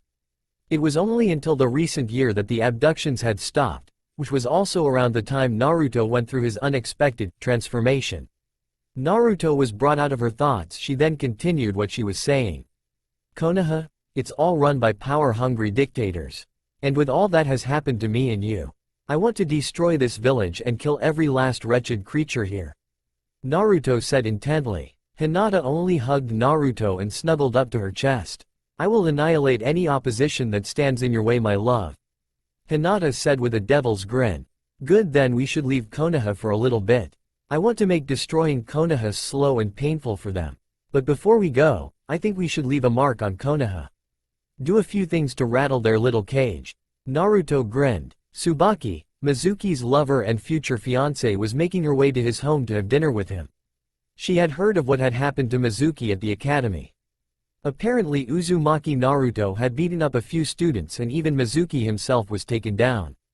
They said he nearly choked to death because he was struck in the throat. His face also was apparently a mess with his nose broken badly. Tsubaki was never one to judge people cruelly. She didn't harass Naruto or speak badly of him, however she did fear him. He did after all have Kyuubi sealed in him, or at least he used to, but Tsubaki didn't know that. I guess he didn't like to be pushed around by others anymore. Tsubaki thought as she used her key to open the door to Mizuki's home. The kunoichi was early and she knew that Mizuki wouldn't be in for a while. As she entered the house it was rather dark. Tsubaki closed the door behind her and went for the light switch. Suddenly a small lamp in the living room turned on. Huh? Who is that? Tsubaki said out loud. As she looked at where the lamp was, there was a chair next to it. The light barely illuminated who it was sitting on the chair. Tsubaki hesitantly got closer to see who it was. And she could tell that the figure was dressed in tight black. And she could tell by the tight form-fitting outfit it was a woman. The lamp only illuminated the woman's body, her face was hidden in darkness. Who am I, you ask? I am a woman scorned and I am here pass my fury on Mizuki. I am surprised you came before him though. The woman said with a dark seductive voice as she got up. Tsubaki still couldn't see her face.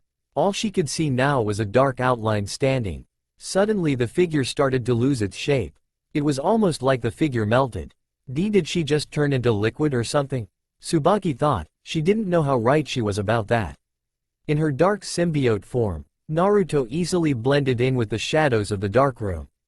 Tsubaki couldn't see that the symbiote slithered past Tsubaki, she was behind her now. Before she knew it, Naruto reformed into her human form. Tsubaki yelped in surprise as she felt arms snake around her. She tried to break free but she found herself locked in strong arms. Suddenly something slithered into her ear. She could feel some kind of liquid. In a few moments the liquid retracted. Now, Tsubaki-chan, I'm not going to hurt you. Naruto licked the side of Tsubaki's face. I can taste it, you're innocent. You fear me but you don't hate me. I can accept that. Your lover Mizuki on the other hand, I don't need to probe his memories to know he deserves death. And now that you're here you're going to help me. Naruto smiled evilly. Why, you want me to kill Mizuki? Tsubaki yelled out. Precisely, he deserves it. You know of all the wrong things he's done. You can't hide it from me. I have seen everything you have kept hidden in the deepest recesses of your mind. You want to claim ignorance and pretend it never happened. But I know, one way or another you're going to help me. Naruto said intently as she clamped her teeth on Tsubaki's soft neck. You were quite the little sport trying to resist me. But I knew you would like it, or at least your body would. Naruto said teasingly. She then started to nibble on Tsubaki's neck. Click. Before Naruto could do anything further to Tsubaki, the sound of the door unlocking was heard. Naruto smiled evilly at what this meant. Mizuki was making his way back from the academy. After what had happened today, he wasn't pissed, he was furious. The other instructors at the academy had a good laugh when they saw what had happened to Mizuki. It was only after mentioning Naruto's name that the mood changed. After getting his face patched up to look less severely beaten, Mizuki was prompted to report the incident. He was expecting that once news of what Naruto had done to the students and himself was reported, he would see Naruto on a noose by the end of the day. However, it appeared that Naruto hadn't been found or even seen. Damn that demon brat. When I get the chance, that little shit will pay. Mizuki mumbled to himself as he felt his broken nose. The academy instructor took out the key to his home and was about to unlock the door when he heard a woman scream. Mizuki recognized that kind of scream. The kind of scream that a woman gave when she was having and reached her climax. Mizuki realized that the scream came from his own home. The instructor quickly unlocked the door. That couldn't be Tsubaki, could it? Mizuki thought as he entered his dimly lit home. He searched for a light switch and flipped it. Looks like the man of the hour is finally here. Mizuki heard a female voice say as he turned on the lights. Mizuki wasn't expecting to see this. His lover and future fiancée was naked and was being held in the arms of a very attractive latex-clad blonde woman. And judging by the looks of exhaustion Tsubaki had and the grin on the blonde woman's face, they had just had. Mizuki then saw another rather attractive leather-clad woman sitting behind them. She vaguely looked familiar to Mizuki, and so did the blonde. No fucking way, Mizuki said as he realized why the blonde looked familiar. Naruto, you little demon shit, what are you doing with my woman? Mizuki screamed out in anger. Hinata was about to get out of her seat and deliver a deadly blow to Mizuki's brain. Naruto raised her hand to halt Hinata. The female Hyuga didn't take insults to her lover lightly, and with the symbiote joined to her, she wasn't afraid to kill someone without hesitation. My, you are quite perceptive, aren't you, Mizuki, to figure out that I'm Naruto? Naruto giggled. Mizuki, Tsubaki said weakly, as Naruto licked Tsubaki from her collarbone, up to her neck and then cheek. You little bastard, stop it now, or I will kill you. Mizuki screamed. He was too pissed off to wonder why Naruto was in a female form or even care. Is that so? Big words from such a small pathetic man. I would happily kill you now, but this will be so much better.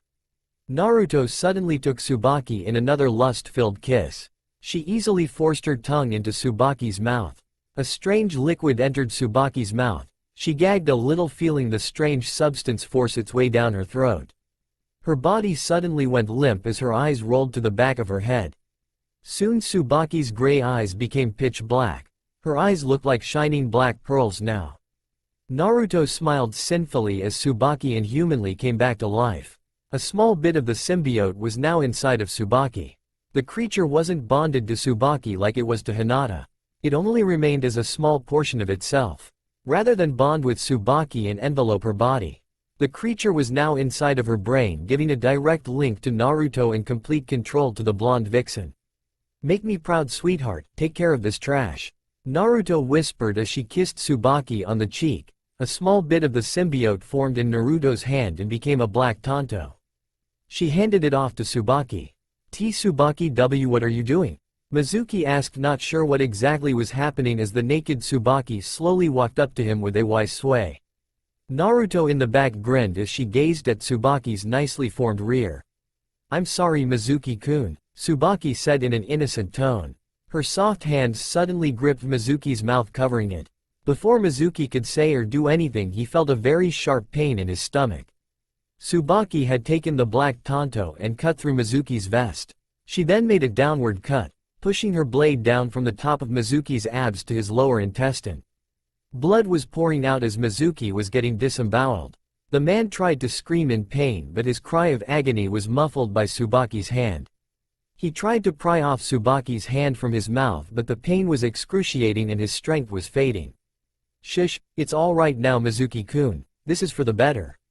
After all you've done, this is what you deserve, Tsubaki said with calm and soothing manner as she held up her blood-covered hand that held the tanto. She extended her index finger and made a shushing sound. "Go quietly now, Naru-chan doesn't like it when you scream," Tsubaki said in a still calm manner as she pushed Mizuki's head back to expose his neck. She took the tanto and slowly sliced Mizuki's throat wide open. The blood gushed out and Mizuki went into shock. Tsubaki let his body fall to the ground. His blood and organs littered the floor. Naruto walked up behind Tsubaki and wrapped her arms around Tsubaki's waist. She then kissed her cheek. "You've made me really happy, my sweet. Now then, get dressed and leave. You're my little spy here in Konaha now. I'll make sure there is no evidence of you having been here, and I'll make sure the council knows about this," Naruto ordered Tsubaki as she kissed her once more. Tsubaki quickly picked up her clothes and got dressed. She left the house rather quickly and made her way back home as fast as she could. Now then, time to leave Konaha. A little message. Naruto smiled with anticipation. Later that night a report was made that there was some kind of disturbance at Mizuki's home. The Konaha Military Police Corps went to investigate. When they knocked on the door and found that no one answered despite the indication someone was home, the MPs made their forced entry. The Uchihas paled as they found the disemboweled Mizuki laying there on the ground lifeless. What disturbed them further was what written on the walls. It was a large message written in blood, Mizuki's blood. The message read, "Even in his death, justice will burn you all." No sooner had the MPs saw this. The call was put in for more MPs and a forensics group to help investigate. A high-ranking member of the police corps arrived to see the scene of the murder. When he had read the message on the wall, he quickly paled and felt sick. He recognized the message, why wouldn't he? It was reminiscent to the last words of the Hokage, as he was one of the Uchihas who had witnessed the murder of the Sandaime. "Oh my," the Uchiha thought as he quickly contacted the Uchiha Council. Tsubaki was woken up from her sleep by a knock on the door. As she opened her eyelids, her eyes were black only for a moment. It then became Tsubaki's normal gray again. Tsubaki felt very groggy. She didn't know how she got home or what time it was, but she got up and answered the door. As she opened the door, 2 Konaha MPs were at the doorstep. "Yes, can I help you?" Tsubaki said with a yawn. "Tsubaki-san, we are with the military police corps. You are in a relationship with Mizuki Toji, correct?" one of the MPs asked. "Yes, why? What's going on?" Tsubaki asked, completely unaware of what happened earlier. "Tsubaki-san, Mizuki was found murdered in his own home." Tsubaki couldn't believe what she had just heard.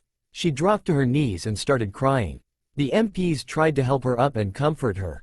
Deep down, although Tsubaki cried for the death of her lover, in the back of Tsubaki's subconscious, a sinister voice laughed manically as it listened to Tsubaki's sorrowful thoughts and cries. Danzo arrived at the home belonging to Mizuki Toji. The root leader in the past had used the instructor to keep an eye on Naruto and at times make sure the boy wouldn't succeed in becoming a ninja. Danzo for the most part had the desire to turn Naruto into a weapon. He had originally proposed the idea of taking the boy into root. But then the Sandaime had his obvious objections and shut down the idea. Now, years after the death of Sarutobi and the end of his leadership, Danzo decided that training Naruto now from his current age wouldn't be too effective. Danzo wanted a weapon he could mold from birth. He lost that chance. He did, however, have a different approach now.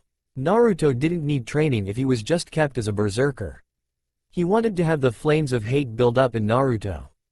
Making sure to have a different sort of weapon for Konoha to use when the time came, he had no idea that his plan to make Naruto into a hate-filled weapon was going backfire on him. And if making Naruto into a weapon that would destroy everything with the push of button wouldn't work out. Danzo had a backup plan, since he and the others took over. Orochimaru's old research documents that were left behind after he left the village were now being used by Root for their own purposes. Danzo was of course a man who believed in a backup plan. If he couldn't harness the Kyuubi's power through Naruto, then he would make sure that power would be usable with his own troops. After all, one weapon of great power was an asset, an army of similar weapons was domination. Danzo-sama, this way please. An MP led him into the home of Mizuki. The Root leader saw the message on the wall. He seemed unaffected. He then ordered everyone to leave the house, except for a certain few individuals. As everyone left, Danzo took a deep breath and sighed. It would seem that someone knows about what happened that night we saved Konoha. Danzo said, sounding a little bit annoyed. But we tied up the loose ends that night, Danzo-sama. One of the nins said. It's apparent that we didn't, more than likely that is why Iruka had killed himself before we could question him. My suspicions have always been Uzumaki, however I knew he couldn't do a thing to go against us if it was him. But it would seem if it is Uzumaki, then that would mean he's decided to do something about what had happened years ago. Not the most subtle of approaches, I didn't think he'd coldly murder someone like this. Danzo commented, do you think the Kyuubi may have taken over? There have been the 2 separate incidents of the Kyuubi's chakra being detected. And the mutilated corpses of the root nins found last night. One root nin said. Another Uchiha felt uneasy. If this is the case, then we need to get rid of him now. If he has access to the power of that wretched creature, there is no telling what will happen. The Uchiha said uneasy. Stop being such a paranoid fool. Even if Uzumaki has accessed the fox's power, that doesn't mean we should go and kill him. He's an asset, an investment if you may. And I'm not about to get rid of him unless I have something to fall back on. For now we'll just have to implement a certain plan of mine for Uzumaki a little early. Danzo said as he was about to order his root forces to find and capture Naruto. Boom! An explosion suddenly erupted at the Hokage Tower. The Hokage Tower had become a much larger structure since the death of the Sandaime. Security around the tower was increased significantly. Besides increasing the amount of Anbu in the building, Root also had their forces in the structure. It was for a measure of safe assurance to the public that another Hokage would not be assassinated. But it was actually assurance for Danzo and his Uchiha associates that no one would spy on them when they had their secret meetings. After all, it was Danzo and the Uchihas that ran Konaha now. The seat of Hokage was nothing more than a ruse now. And now the most secure structure in Konaha just lost chunks of itself to a few dozen explosive tags set up in and out of the tower. There were screams of pain as people were thrown all over the place by the blast. There were bodies that had been mangled by the explosions, while others were crushed underneath the debris that was dropped from the blasts. Shinobi and kunoichi alike were moving with a sense of purpose. They were trying to help the injured and clear rubble. I need a medic nin here now. One person screamed as he tried to fashion a tourniquet to stop the bleeding of a man who lost his arm in the blast. Somebody, oh Kami, get this off me. Another man made a blood-gurgling cry for help as his chest was being crushed by a slab of debris. In the middle of the chaos that was still going about, a blonde-haired kunoichi calmly walked through the facility that was ravaged by the destruction that had ensued. She paid no attention to what was happening around her. Her face had an uncaring expression as she walked past all the screams of pain and agony. Some frantic nins had actually ran right into the woman. But it was like running into a brick wall. The blonde continued to walk while the nins who ran into her fell on their ass. Kami, please Ms., help me. The same man crushed underneath the rubble screamed out for the blonde to help him. She paid no attention to the man as she continued to walk towards her destination. Once she arrived, there was a hallway that led to what looked like a vault door and a pair of Enbu standing guard in front of it. It seemed that the explosions weren't anywhere near this area. Found you, Naruto said to herself as she started to walk to the vault swaying her hips. One of the Anbu guards gave an order. Hold it right there, what's your business here? Naruto didn't bother to stop, she kept walking forward. I said stop, don't come any closer, you're not authorized to be here. The Anbu nin said. Naruto smiled innocently as she stopped in front of the 2 guards. Suddenly Naruto, while maintaining her innocent smile, held her arms up in an X-crossed position, her hands and fingers straightened in a knife hand position. Naruto's hands were suddenly covered in a black liquid as her sleeves melted and the symbiote secreted out of her pores. The liquid solidified and formed Naruto's hands into a pair of black blades. Swish! In a fast and fluid motion, Naruto sliced the Anbu guards' throats open. Their blood sprayed out as they fell to the ground dead. Naruto still held her innocent smile as she licked the blood off her hands turned blades. As she licked them clean, the blades morphed back into her hands. Now then, Naruto said as she stared at the vault. Her kunoichi uniform melted into a black liquid state. It shifted around her body and Naruto then became Venom. Time to get rid of this obstacle. Venom said as she flexed her muscles. With her clawed hands, Venom punched one of them through the concrete that surrounded the large metal barricade. With her other arm stretched out and even further than humanly possible. Venom's other clawed hand punched into the concrete wall that held up the other side of the vault door. She made a grunt and then her muscles began to expand and her veins bulged. In the following moments cracks spread across the walls that the vault was planted into. With one more grunt Venom's muscles expanded to that of a freakish bodybuilder's proportions. Crack, crack, crack, the loud noise of the walls cracking was coming in. And soon pieces of concrete and plaster started to come falling down. With one prolonged and strained pull, Venom yanked out the whole vault door from its foundation. She then set the large hunk of metal to the side. Her muscles soon returned to their above-average proportions and her veins were no longer bulged. Who says we need a key or a combination to get in? Venom grinned with a tooth-filled mouth. Hey, what the hell happened here? A Junin yelled out as he saw the torn-out vault door. Venom didn't turn around. She just pointed her fist back to the direction of the Junin and flicked her wrist. Before the nin could even wonder what was about to happen, a sharpened piece of webbing shot out. It tore right into the nin's neck. Before he could cough up blood, a second sharpened webbing piece followed after the first one and impaled the nin's left eye. He fell to the ground dead. Now for our prize, Venom said as she entered the vault. The shelves and walls inside were lined with treasures and documents. Not only that, there were also scrolls. Many, many scrolls that were written by the many generations skilled shinobi and kunoichi of Konaha. Venom looked around for a moment and found what she was looking for. She was about to grab her prize when her spider sense went off. The hallway behind her was suddenly filled with Anbu and Root. Whoever you are, you picked the wrong vault to raid, one of the nins said. Venom shifted forms and became Naruto once more, dressed in her latex catsuit.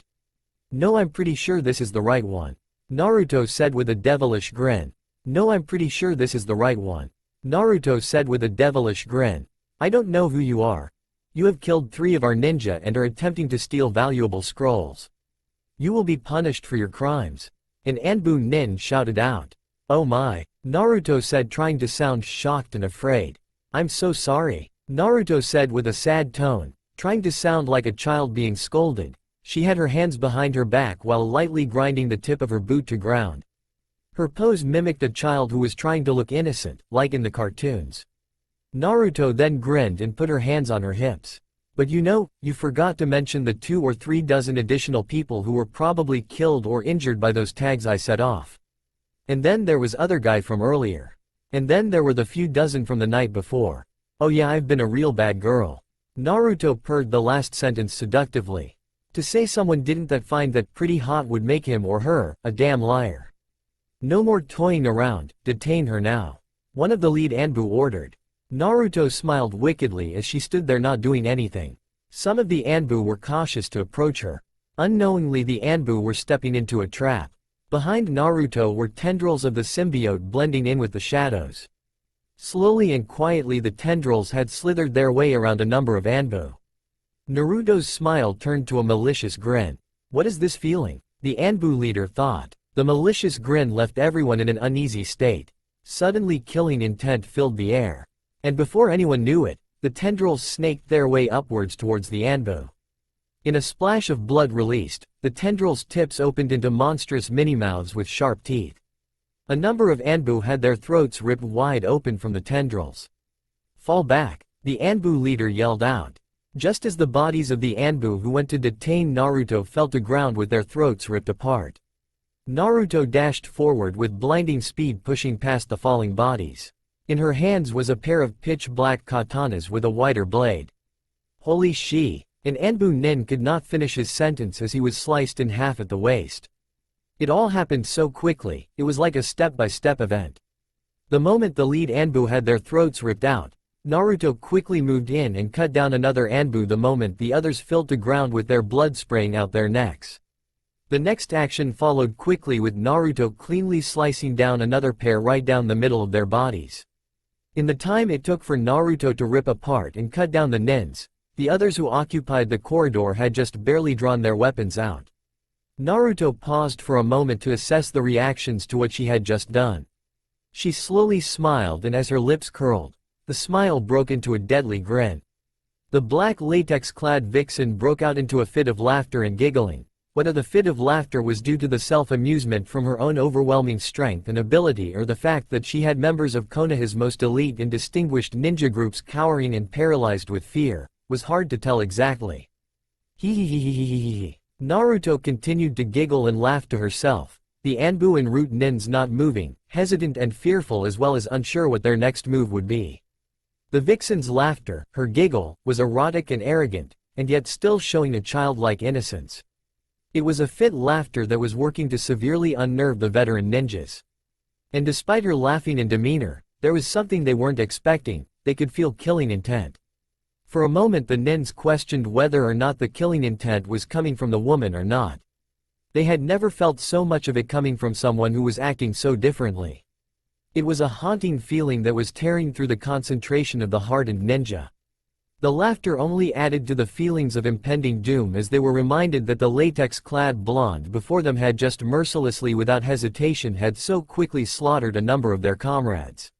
Her quick and ruthless actions were now burned into their memory. She had no qualms or regrets of what she just did and only found pleasure and exhilaration in her actions. What are you all doing? Destroy her while we still have the chance. One of the nins yelled out in a combination of fear and instinct. Everyone momentarily snapped out of their fear-induced paralysis. Maybe it wasn't their own conscious actions that made them charge forward into their impending death. Maybe it was simply muscle memory response to the command yelled out. Naruto grinned happily as she broke from her fit of laughter and giggles. Well, about time you take advantage of the opening. Naruto gripped her pitch-black katanas and awaited for the fresh meat to take their place on the cutting board. She dodged some attacks, parried others. Those who were lucky among the first to attack would suffer a quick and clean death with their heads toppling off their shoulders. The others who weren't lucky found themselves losing limbs. They would have to suffer a slow death of mass bleeding. In a way it was a sight to see, the vixen's movements and her attacks, as well as her expressions of joy and pleasure. She is the embodiment of grace and cruelty, and those watching don't know it, nor do they have the ability to understand that. Maybe given enough time they could understand the extent of what it was they saw before them. But they would not get such an amount of time now. The last of the ninjas made a final charge. But their actions would make no difference. They were used what they knew, what they had learned and mastered. Either way, however, it was no different. Those killed before them had done the same. Right now was no different. They lasted but a few minutes more before they were slaughtered. Among the last of the ninja, this one in particular screamed as he charged in. Naruto didn't like that. She didn't like the screaming. She thrust the tips of her fingers forward. Her fingers pierced the skin of the man's neck.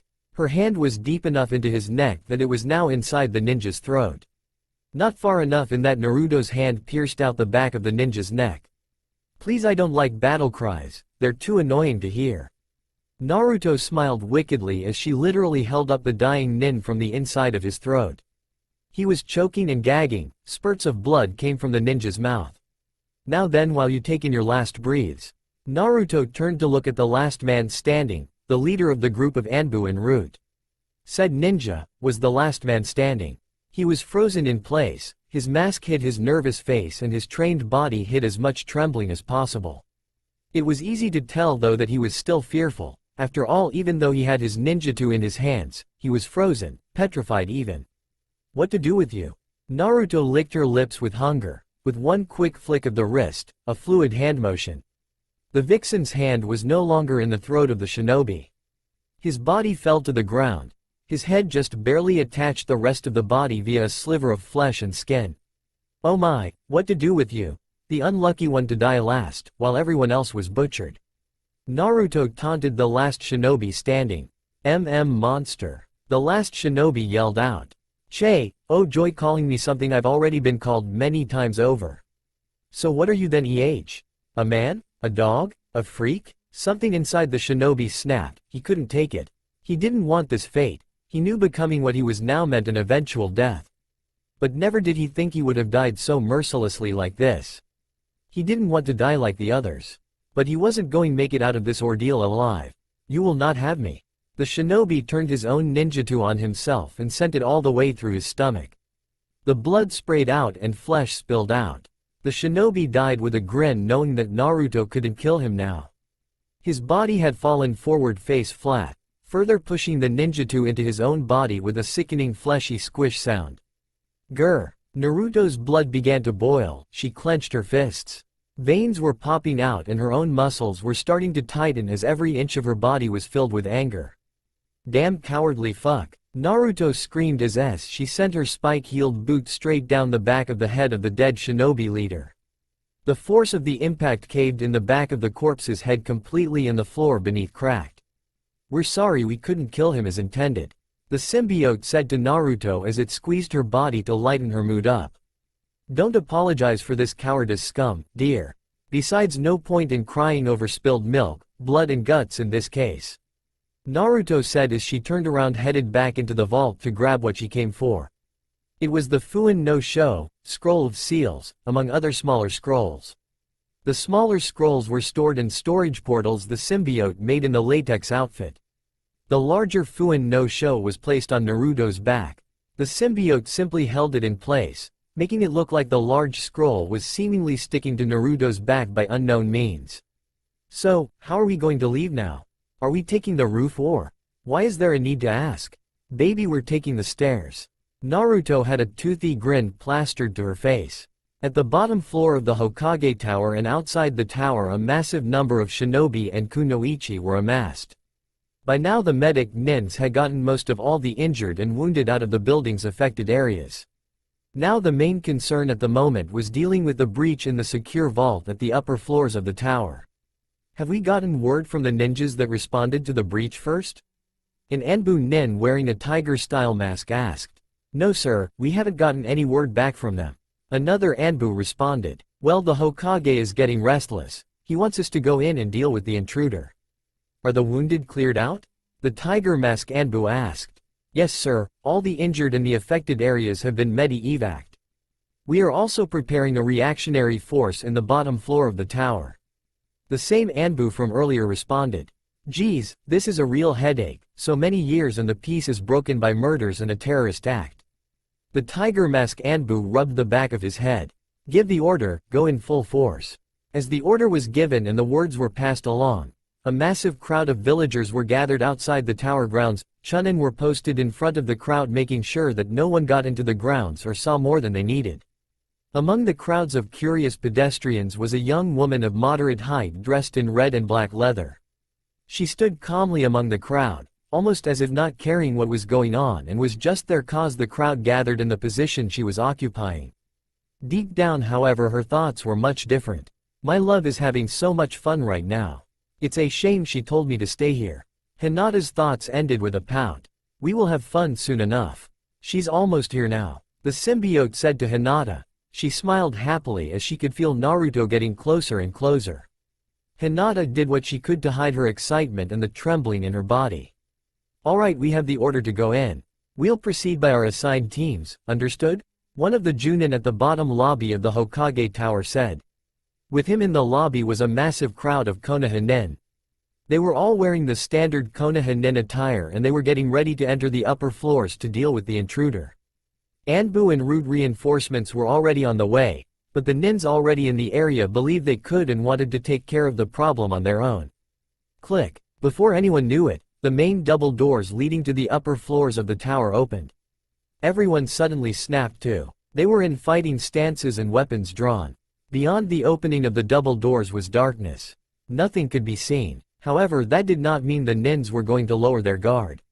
Click, click, click. The sound of heels tapping against the solid floors could be heard coming from the darkness. It slowly got closer and closer. Out of the shadows the figure of a woman was forming slowly. Maybe it was a trick of the light or hallucination, but it was almost like the figure was materializing from the shadows itself. Click. One more tap against the ground was heard as the steps of the heels stopped just outside of the open doors. A tall, well-endowed and curvy, blonde-haired woman stood dressed in a black latex catsuit. By the looks of the outfit appeared to have been a few sizes smaller than needed for the woman wearing it. How she was able to get such an outfit on or how it fit so perfectly well would boggle the mind. The latex-clad woman had an amused look on her face. Despite the amused look, the nins could feel a growing pressure on them. It was gradual, but it was hard to not notice it. The woman then started to move, she moving forward in a slow and very wise strut. Her hips swayed and her body as a whole moved in a very seductive manner. She was oozing appeal, it was dripping off her like she was just drenched in it. Every stride forward had an air of confidence, confidence that no one was stupid enough to make a move against her. Everyone for one reason or another simply stood still, weapons drawn and fighting stances still assumed. They wanted to act, but the growing pressure they all felt kept on increasing. However, for one particular shinobi, the moment he saw that the woman had a large scroll sticking to her back, he acted. Too bad for him. Stop. The only shinboy to act threw a kunai at the woman. The woman's reaction was instantaneous. The moment the kunai left the shinobi's hand, the blonde-haired woman didn't even look to face the ninja. She only swiped her left hand. Even though she didn't initially have anything in her left hand, two pitch-black kunai with a glossy shine to them were launched. It was almost as if the kunai had materialized from the woman's black gloves.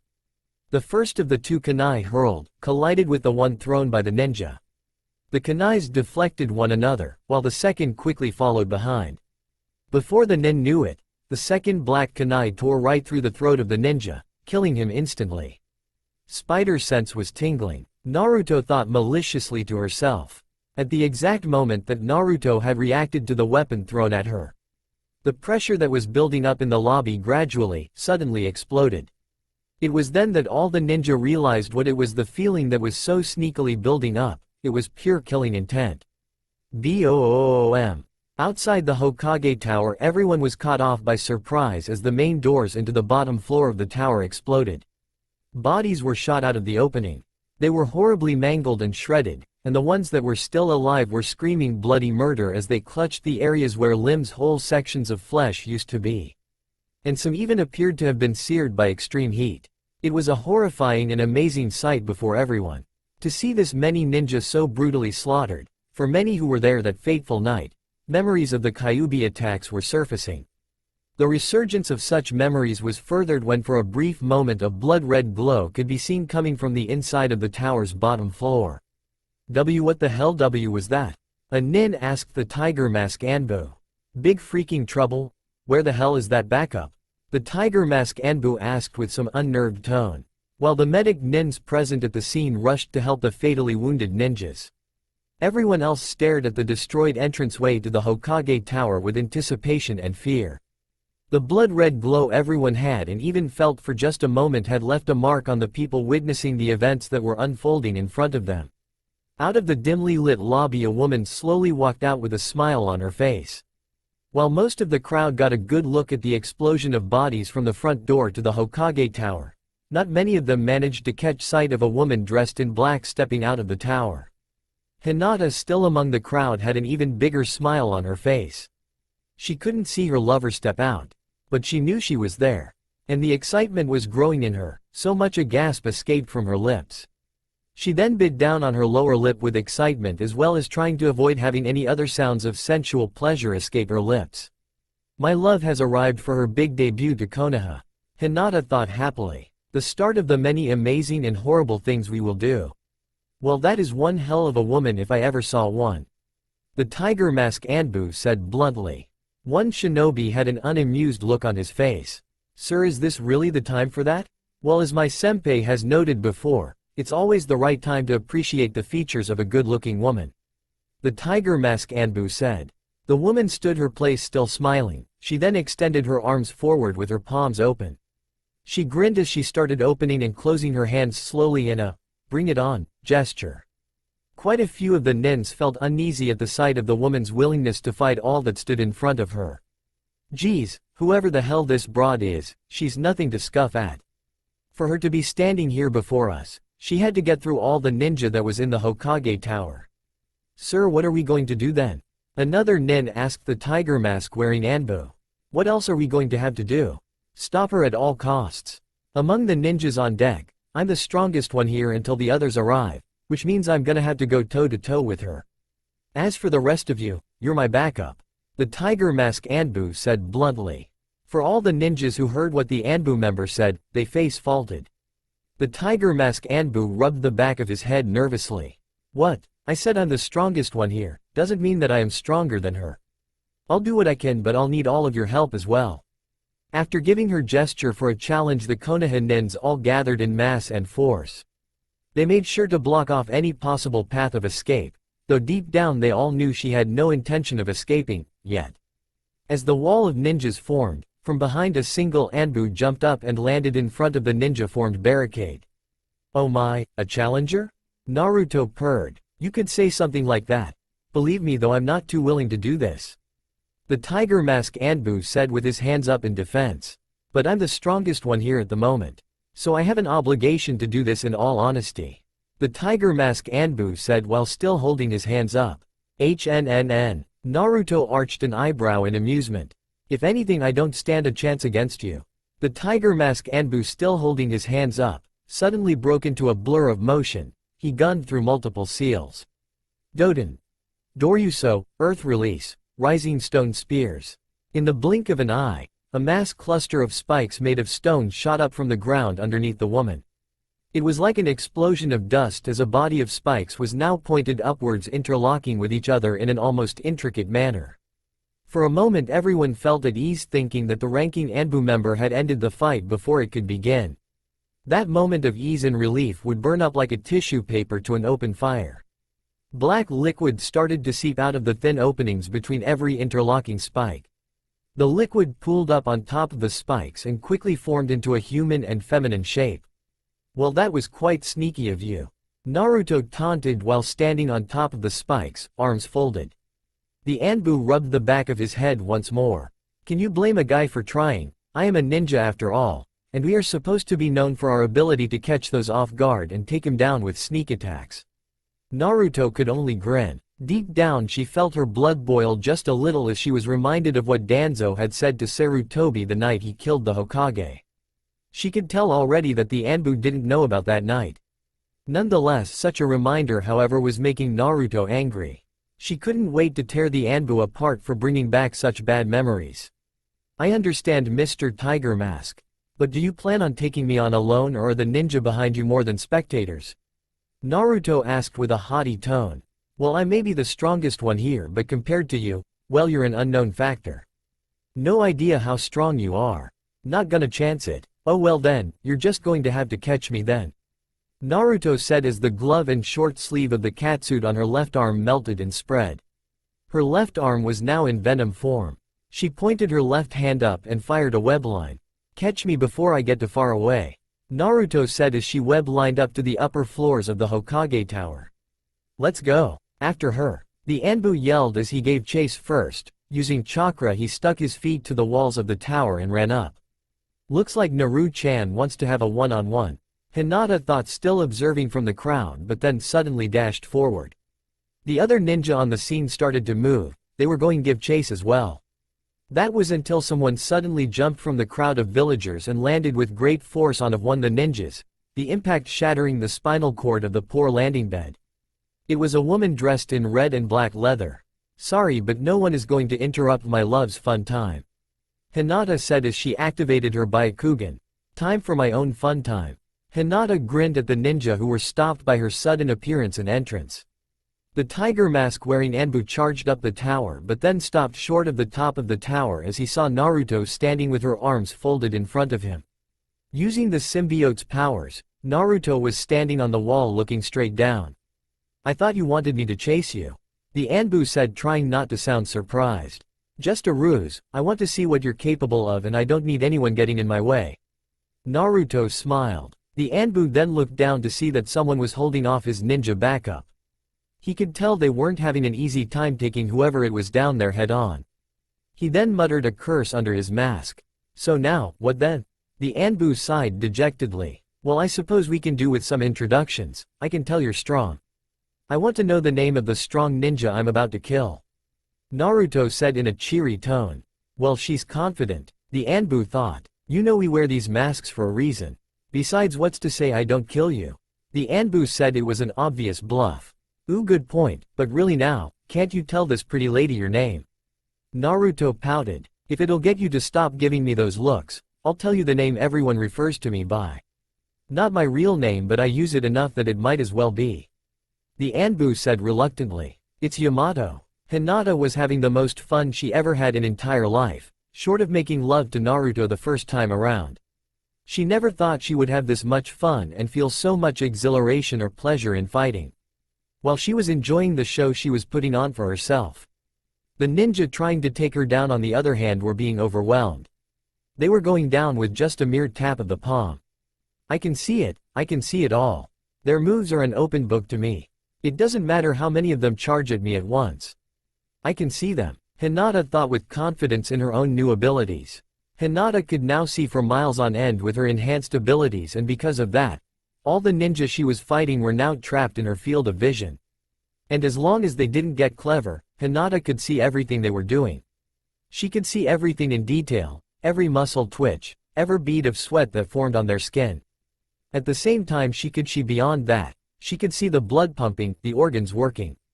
Just a little more focus and she could see the mixture of cells in the blood. Hell, she could even see the electrical impulses of the human brain traveling down the spine with just a little more effort. Human bodies, so frail, so weak, so fragile, so easy to break when having fun. The symbiote said while Hinata delivered her Jukin strikes. It was next to impossible to strike Hinata, let alone get close enough without being struck down by her. With her increased dome of vision combined with the spider sense the symbiote was providing along with increased speed, flexibility and agility, it was like a well-scripted play.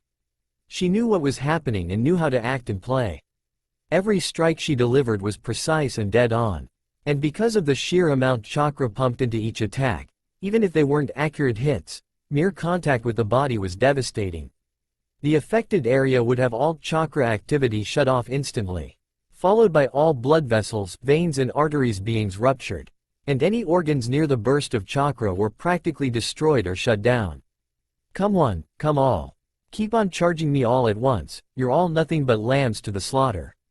Hinata thought with a malicious smile as she bended and twisted in almost inhuman ways to dodge weapon strikes and thrown projectiles, while striking down the others who dared to get close enough. Well then Yamato-san, shall we get started? Naruto asked with an eager tone. Well, Yamato was trying to stall for time.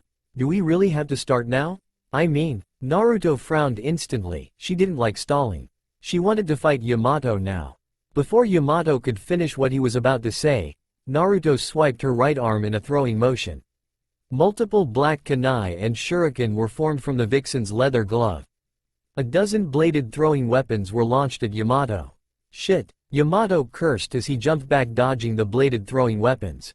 Since Yamato was standing on the side of the tower looking up, he had entered a short free fall jumping back. He kept himself from falling back down to the bottom of the tower by molding chakra and sticking to the wall. As he recovered from the barrage of thrown weapons, Naruto charged him as she formed a black katana. I'm not a very patient woman. And it's not polite to keep a woman waiting, Naruto said as she attacked viciously. Yamato just pulled out his Anbu-issued katana and blocked the attack. Naruto hit with enough force that she and Yamato started sliding down the tower. As they both slide down, Naruto delivered a relentless series of sword swipes and thrusts. Yamato was on the defense as he struggled to block or parry every attack. Naruto then quickly delivered a straight kick into Yamato's chest. Knocked off his feet, Yamato entered a free fall once more. He didn't have time to remold chakra with his concentration broken. Time to improvise Tenzo, Yamato thought as he stabbed the tip of his katana into the wall with the blade pointed down. As he continued to fall, the katana dug into and kept going into the wall as he continued his free fall. Yamato could almost feel his arm socket pop as he suddenly stopped his katana deep enough into the wall that he was hanging off of it now. Yamato quickly pulled up and was now using the hilt and the back of the blade as a standing platform. Yamato saw that Naruto was charging towards him.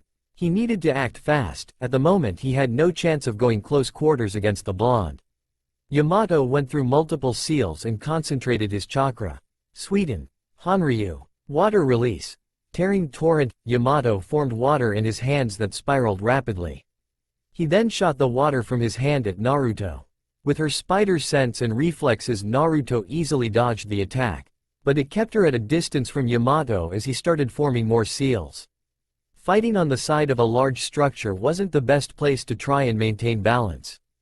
Yamato needed more standing platforms if he was going to fight and not fall to his death.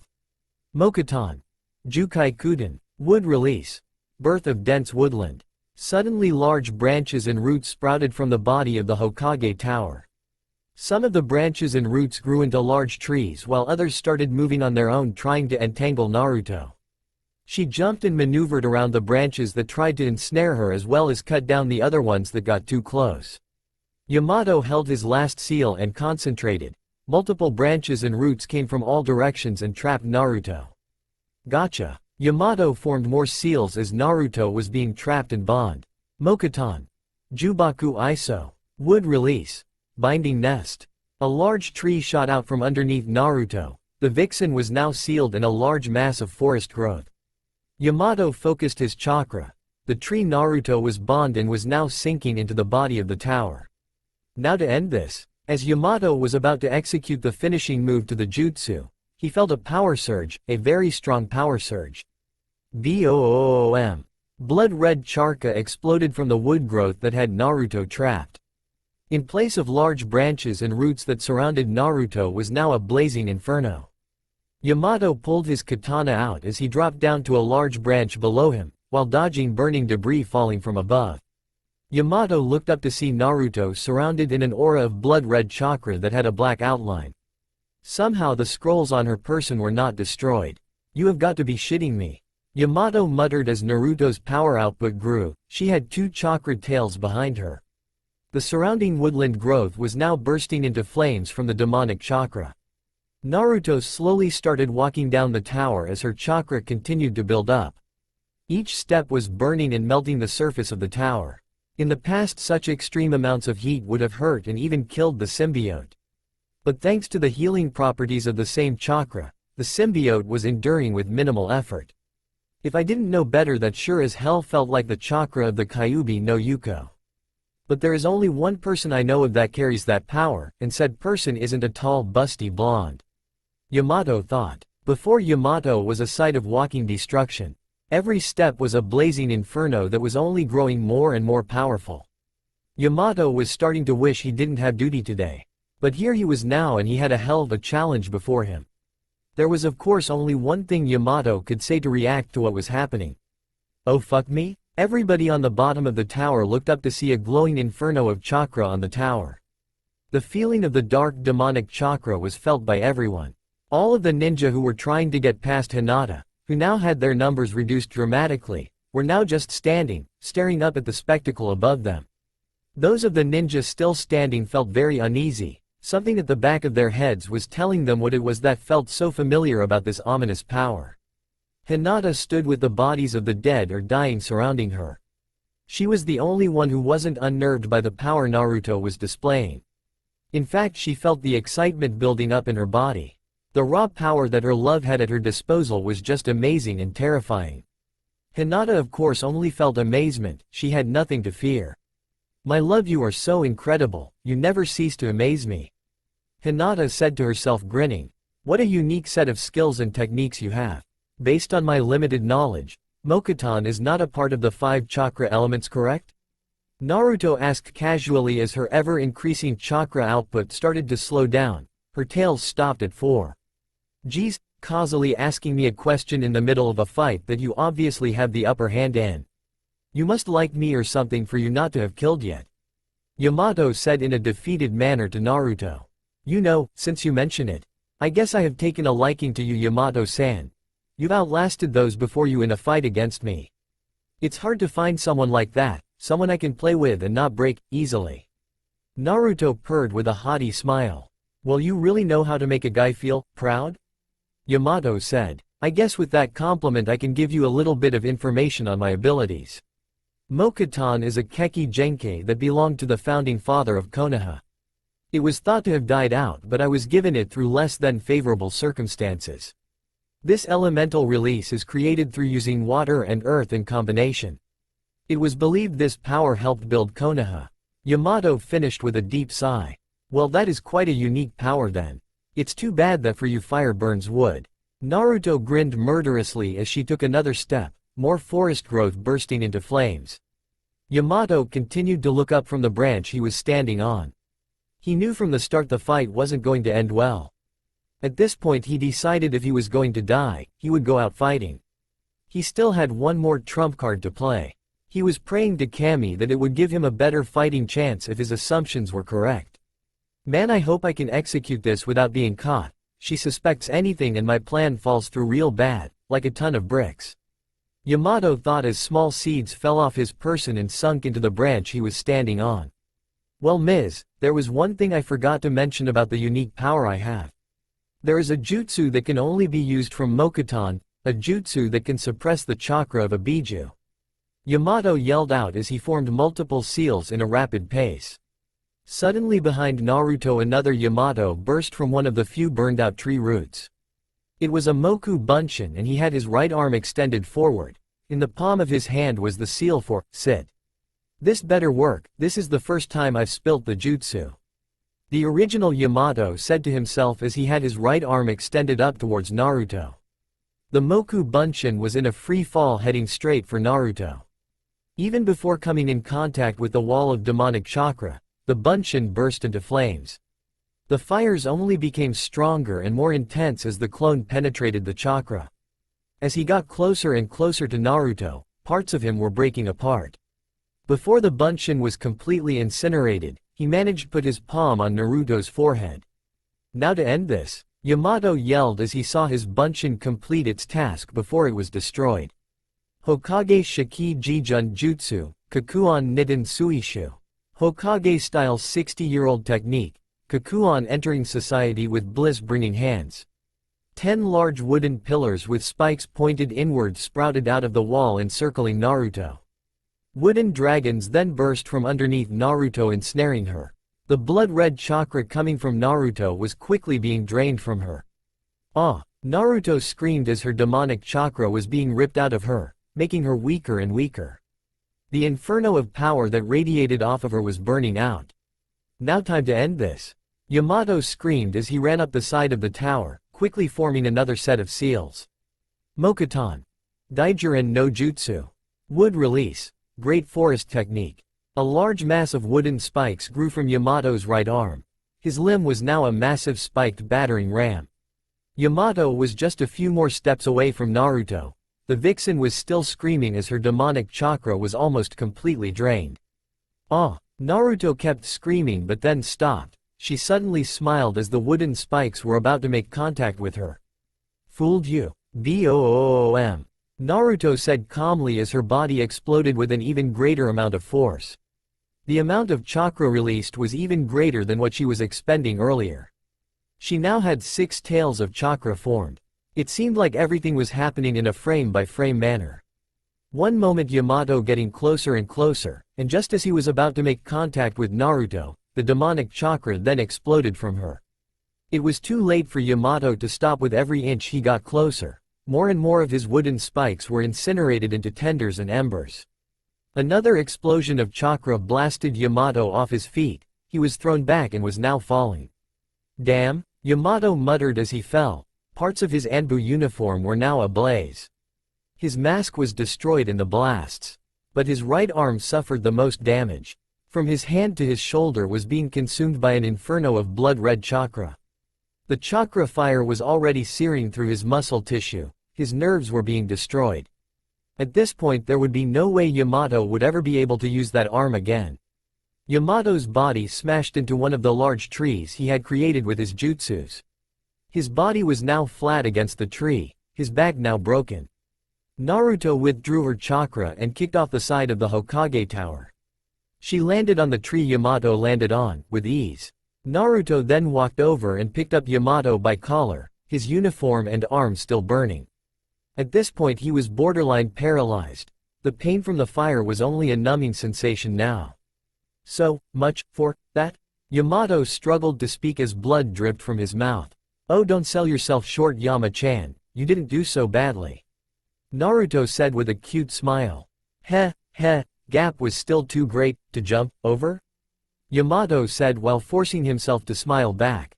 True, don't worry though, I won't let you suffer any longer. Thank you for the fun little game we had. Naruto said happily as Yamato held his smile. In one combined motion, Naruto let go of Yamato, allowing his body to fall back. At the same time she formed a black katana and cleanly sliced off Yamato's head. His lifeless and beheaded body fell flat on the wood and his head fell to the bottom of the tower. Looks like my love won, like I had any doubt. Well boys, looks like playtime is over. Hinata quickly morphed and shifted forms, she now in her Venom form. This time around the costume had become a very dark blue color instead the shiny black that was Naruto's costume. Bye bye, Hinata said as she fired a web line to join her lover. As she zipped up, she waved goodbye with a toothy grin. It's a shame you weren't just a little bit stronger, could have made playtime a little longer. Oh well, too bad, so sad. Naruto sighed, while Naruto stood near Yamato's dead body. Hinata web-lined to the spot Naruto was standing at. She willed her costume back into her red and black leather outfit. Hinata wrapped her arms around Naruto's waist from behind. Have fun, my love? Hinata asked as she gave tight hug from behind and kissed Naruto's neck. I did, Hina-chan, but as it is with all good things, it comes to an end all too soon. Naruto pouted. I'm sorry Naru-chan, how's about I double the effort when we get to somewhere more private? Hinata said with wise smile. Naruto smiled wide. Sounds good to me, my sweet. Besides with what I got planned, many more fun times are waiting for us in the road up ahead. Let's go. Naruto shifted form and took on her black Venom costume, while Hinata did same and shifted to her blue Venom costume. Just as the reinforcements for the ninja the tower arrived, the symbiote duo fired their web lines and took off into the night. Explain to me just what exactly happened here, better yet how did it happen? Danzo asked with a calm tone that was laced with anger. He sat in his office in the Hidden Root HQ, just shortly after the destruction that had ensued at the Hokage Tower. According to the reports Danzo-sama, it was a blonde-haired woman. It seems she was able to sneak into the tower during the chaos that ensued from the explosions. A number of nins have said that they sighted the woman making her way to the vault dressed as a Konaha kunoichi. Her accomplice who was among the gathered civilians outside the tower during the incident. She moved in to hold off an advancing force of ninjas on her own using Jukin, while the blonde woman fought and killed an Anbu nin. A blonde-haired shinobi dressed in a robe top and black cargo pants and sandals reported. Danzo gritted his teeth just a little. Is that all, Fu? The root leader asked with a sarcastic tone. No sir, as you know and most of us felt it as it was happening. It seems that the woman has access to Kyuubi's chakra. We don't know how this was possible. She not only has access but incredible control as well, as our observers confirmed that she was able to call forth 6 tails of chakra with ease. She was single-handedly able to kill through a massive number of Konoha nin with minimal effort. And she killed Anbu operative Tiger, his real name was Tenzo. Fu added, yes I know who Tenzo was. Fu, do what you can with his corpse. Tell our R&D researchers to take as much as needed. We won't let his special powers go to waste in his corpse. Danzo said casually, with no respect to the recently deceased. Do we know what she had stolen? Danzo asked, getting back on subject. Another root nin stepped forward. He was dressed in all black shinobi attire and had a mask on that covered most of his face except for his mouth. His name was Torun and he was one of Danzo's most skilled root nins. We don't know yet Danzo-sama, but once the vault is inspected we will know. Elsewhere, at the Hokage Tower, man, this place is a mess. A Junin said with a nervous and agitated tone. Forensics is still working on it. Anyway, we got to inventory the vault and see what was stolen. Another Junin said as they made their way to the vault. The 2 nins entered the still open vault, since the door was forcibly taken off. There were a number of ninja who were standing guard where the vault was once placed. One of the Junin reached into his vest pockets and pulled out some paperwork for the ninja standing guard to take. The ninjas on guard then moved aside. The 2 Junin entered the vault and started to go through shelved valuables. Seriously, the smell of all this blood and guts is getting to me. The Junin that spoke earlier said with a disgusted tone as he moved some books and scrolls around on one of the wall's shelves. Shut up about that. Those other ninjas standing guard and the forensics team have been here longer. The other Junin responded. Yeah, well now the stuff is rotting and fouling up. The Junin carelessly pulled a book out, causing it to knock a number of items on the shelf. The objects fell over each other in a domino effect. Suddenly a number of small rectangular pieces of paper flew out from behind the books and scrolls. It took a whole second to register to the Junin to recognize what it was that just came out of the shelf. Just as he was going to open his mouth, the papers started glow and a fizzing sound could be heard. Oh shit, boom, boom, boom. What was that? Danzo asked with an unamused tone of voice. A root nin came rushing into Danzo's office. Danzo-sama, there was a chain of explosions at the Hokage Tower. The vault was the source of it. Leave, Danzo said suddenly. Now, the root nin immediately left. Danzo sighed deeply as the root nin left. Has Uzumaki been located yet? No, Danzo-sama, despite our unyielding search efforts. The Jinchuriki has not been located yet. Fu answered. There is no, yet. That woman was obviously Uzumaki in disguise, though he must lack the ability to thoroughly think ahead. He must have thought being disguised as a woman would hide who he was, but using the Kyuubi's chakra at such a high level, only he would have access to such an amount of power. And his accomplice was obviously a Hyuga, more than likely the young heiress of the clan. She's the only Hyuga to have interacted with Uzumaki. Danzo said in an almost holier-than-thou tone. What are your orders, Danzo-sama? Torun asked. Unless they're complete fools, Uzumaki and the Hyuga have already left the village. Since it would seem apparent the vault and all its contents have been destroyed, we have no idea what it is Uzumaki made off with or is now capable of. Alert the hunter nins and arrange for our own task force. I want them found, captured alive preferably, since I am curious what it is that had made them so strong. It could prove to be beneficial to us. Danzo ordered. Not that I am so willing to question your decision, Danzo-sama, but we may have difficulty with such a task. As evidenced by last night's events. Fu said calmly. I'm aware of that, Danzo responded, but that does not mean we can just let these two wander off and do as they please. I am aware there will be difficulty and loss of lives as well. But they are a problem that must be dealt with. As a precautionary measure, I want the R&D division to start fielding the test subjects as soon as possible. Danzo ordered. Elsewhere outside of Konaha, as the day was drawing near to an end, the daylight slowly drew to twilight and would soon reach nightfall. Two figures leapt through the thick forest brush in a speedy rush. It was hard to see them. They were two dark blurs that cut through the forest with agile quickness. Upon closer view, they were both a separate color. One figure was clad in black and the other was dark blue. The figure clad in black suddenly stopped just a tree branch ahead of the figure clad in blue. Naru-chan, why did you stop? The woman clad in a dark blue bodysuit asked as her mask receded. The figure clad in black stood for a moment. Her mask receded and her outfit took on a liquid state and reformed itself into a new outfit for her. It was a sleeveless white blouse that tightly clung to Naruto's chest. It only covered her chest and her toned stomach was completely exposed. The lower section of the blouse that would normally cover the stomach area was tied up in a knot just below the breasts, and the buttons were unbuttoned, revealing a very good amount of cleavage. To match with the top, was a pair of tight white leather pants. To break up the all-white outfit were black high-heel boots and a red belt. The sun's setting. Hina. Before the woman clad in blue knew it, she was snatched up in strong arms and found herself sitting in Naruto's lap. And I want to enjoy this moment of peace. Naruto slowly bit through Hinata's symbiote, reaching her tender skin.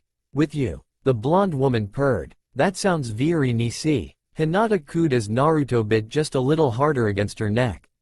Her outfit then shifted forms as well, quickly becoming the red and black leather ensemble she had on before. Both women were content in the positions they were in. Hinata leaned further into Naruto, and Naruto held Hinata closer and tighter. The couple was enjoying the sunset in each other's presences and physical contact. A moment of peace for those who had very wicked things planned ahead. Naru-chan? Hinata said her lover's name with a slightly surprised tone. Yes? Naruto answered. Where are we going? Hinata asked. Naruto took a cute thinking pose for a moment. In all honesty, Naruto didn't really have in mind where to go after the little stunt pulled at Konaha. It would seem that the blonde vixen had focused a bit too much on her grand entrance and not much on her exit. With the sheer thrill of the kill and pure adrenaline rush the ladies had gotten from decimating Konaha's best, the thought didn't occur to either woman. Honestly, I didn't think that far ahead. I just wanted to leave Konaha and leave a trail of death and destruction to rattle their little cage. Naruto said with a happy tone. Naruto-chan? Hinata said the blonde's name with a pout. I'm sorry Hina, I didn't mean to. The blonde woman said with a sad tone. Hinata reacted immediately. No wait Naruto-chan, I didn't mean, mmmph. Hinata was cut off by a kiss as she turned her head to comfort Naruto. Naruto pulled back from the kiss with a haughty smile. Like I said, I didn't mean to, I was having too much fun with planning the heist and was caught up in the moment. Naruto said with a joyful smile. Hinata blushed a little from embarrassment. Overreacting, feeling embarrassed, my, you're so adorable when you're like that. Naruto teased Hinata as she licked her neck. But you don't have to feel that way around me, unless of course you want to, and if that's the case, I just won't be able to keep my hands off of you. Naruto said seductively as she moved her left hand over Hinata's left breast and gave it a nice squeeze and making sure her index fingertip was pressed against her lover's hardening nipple. Hinata moaned from the squeeze.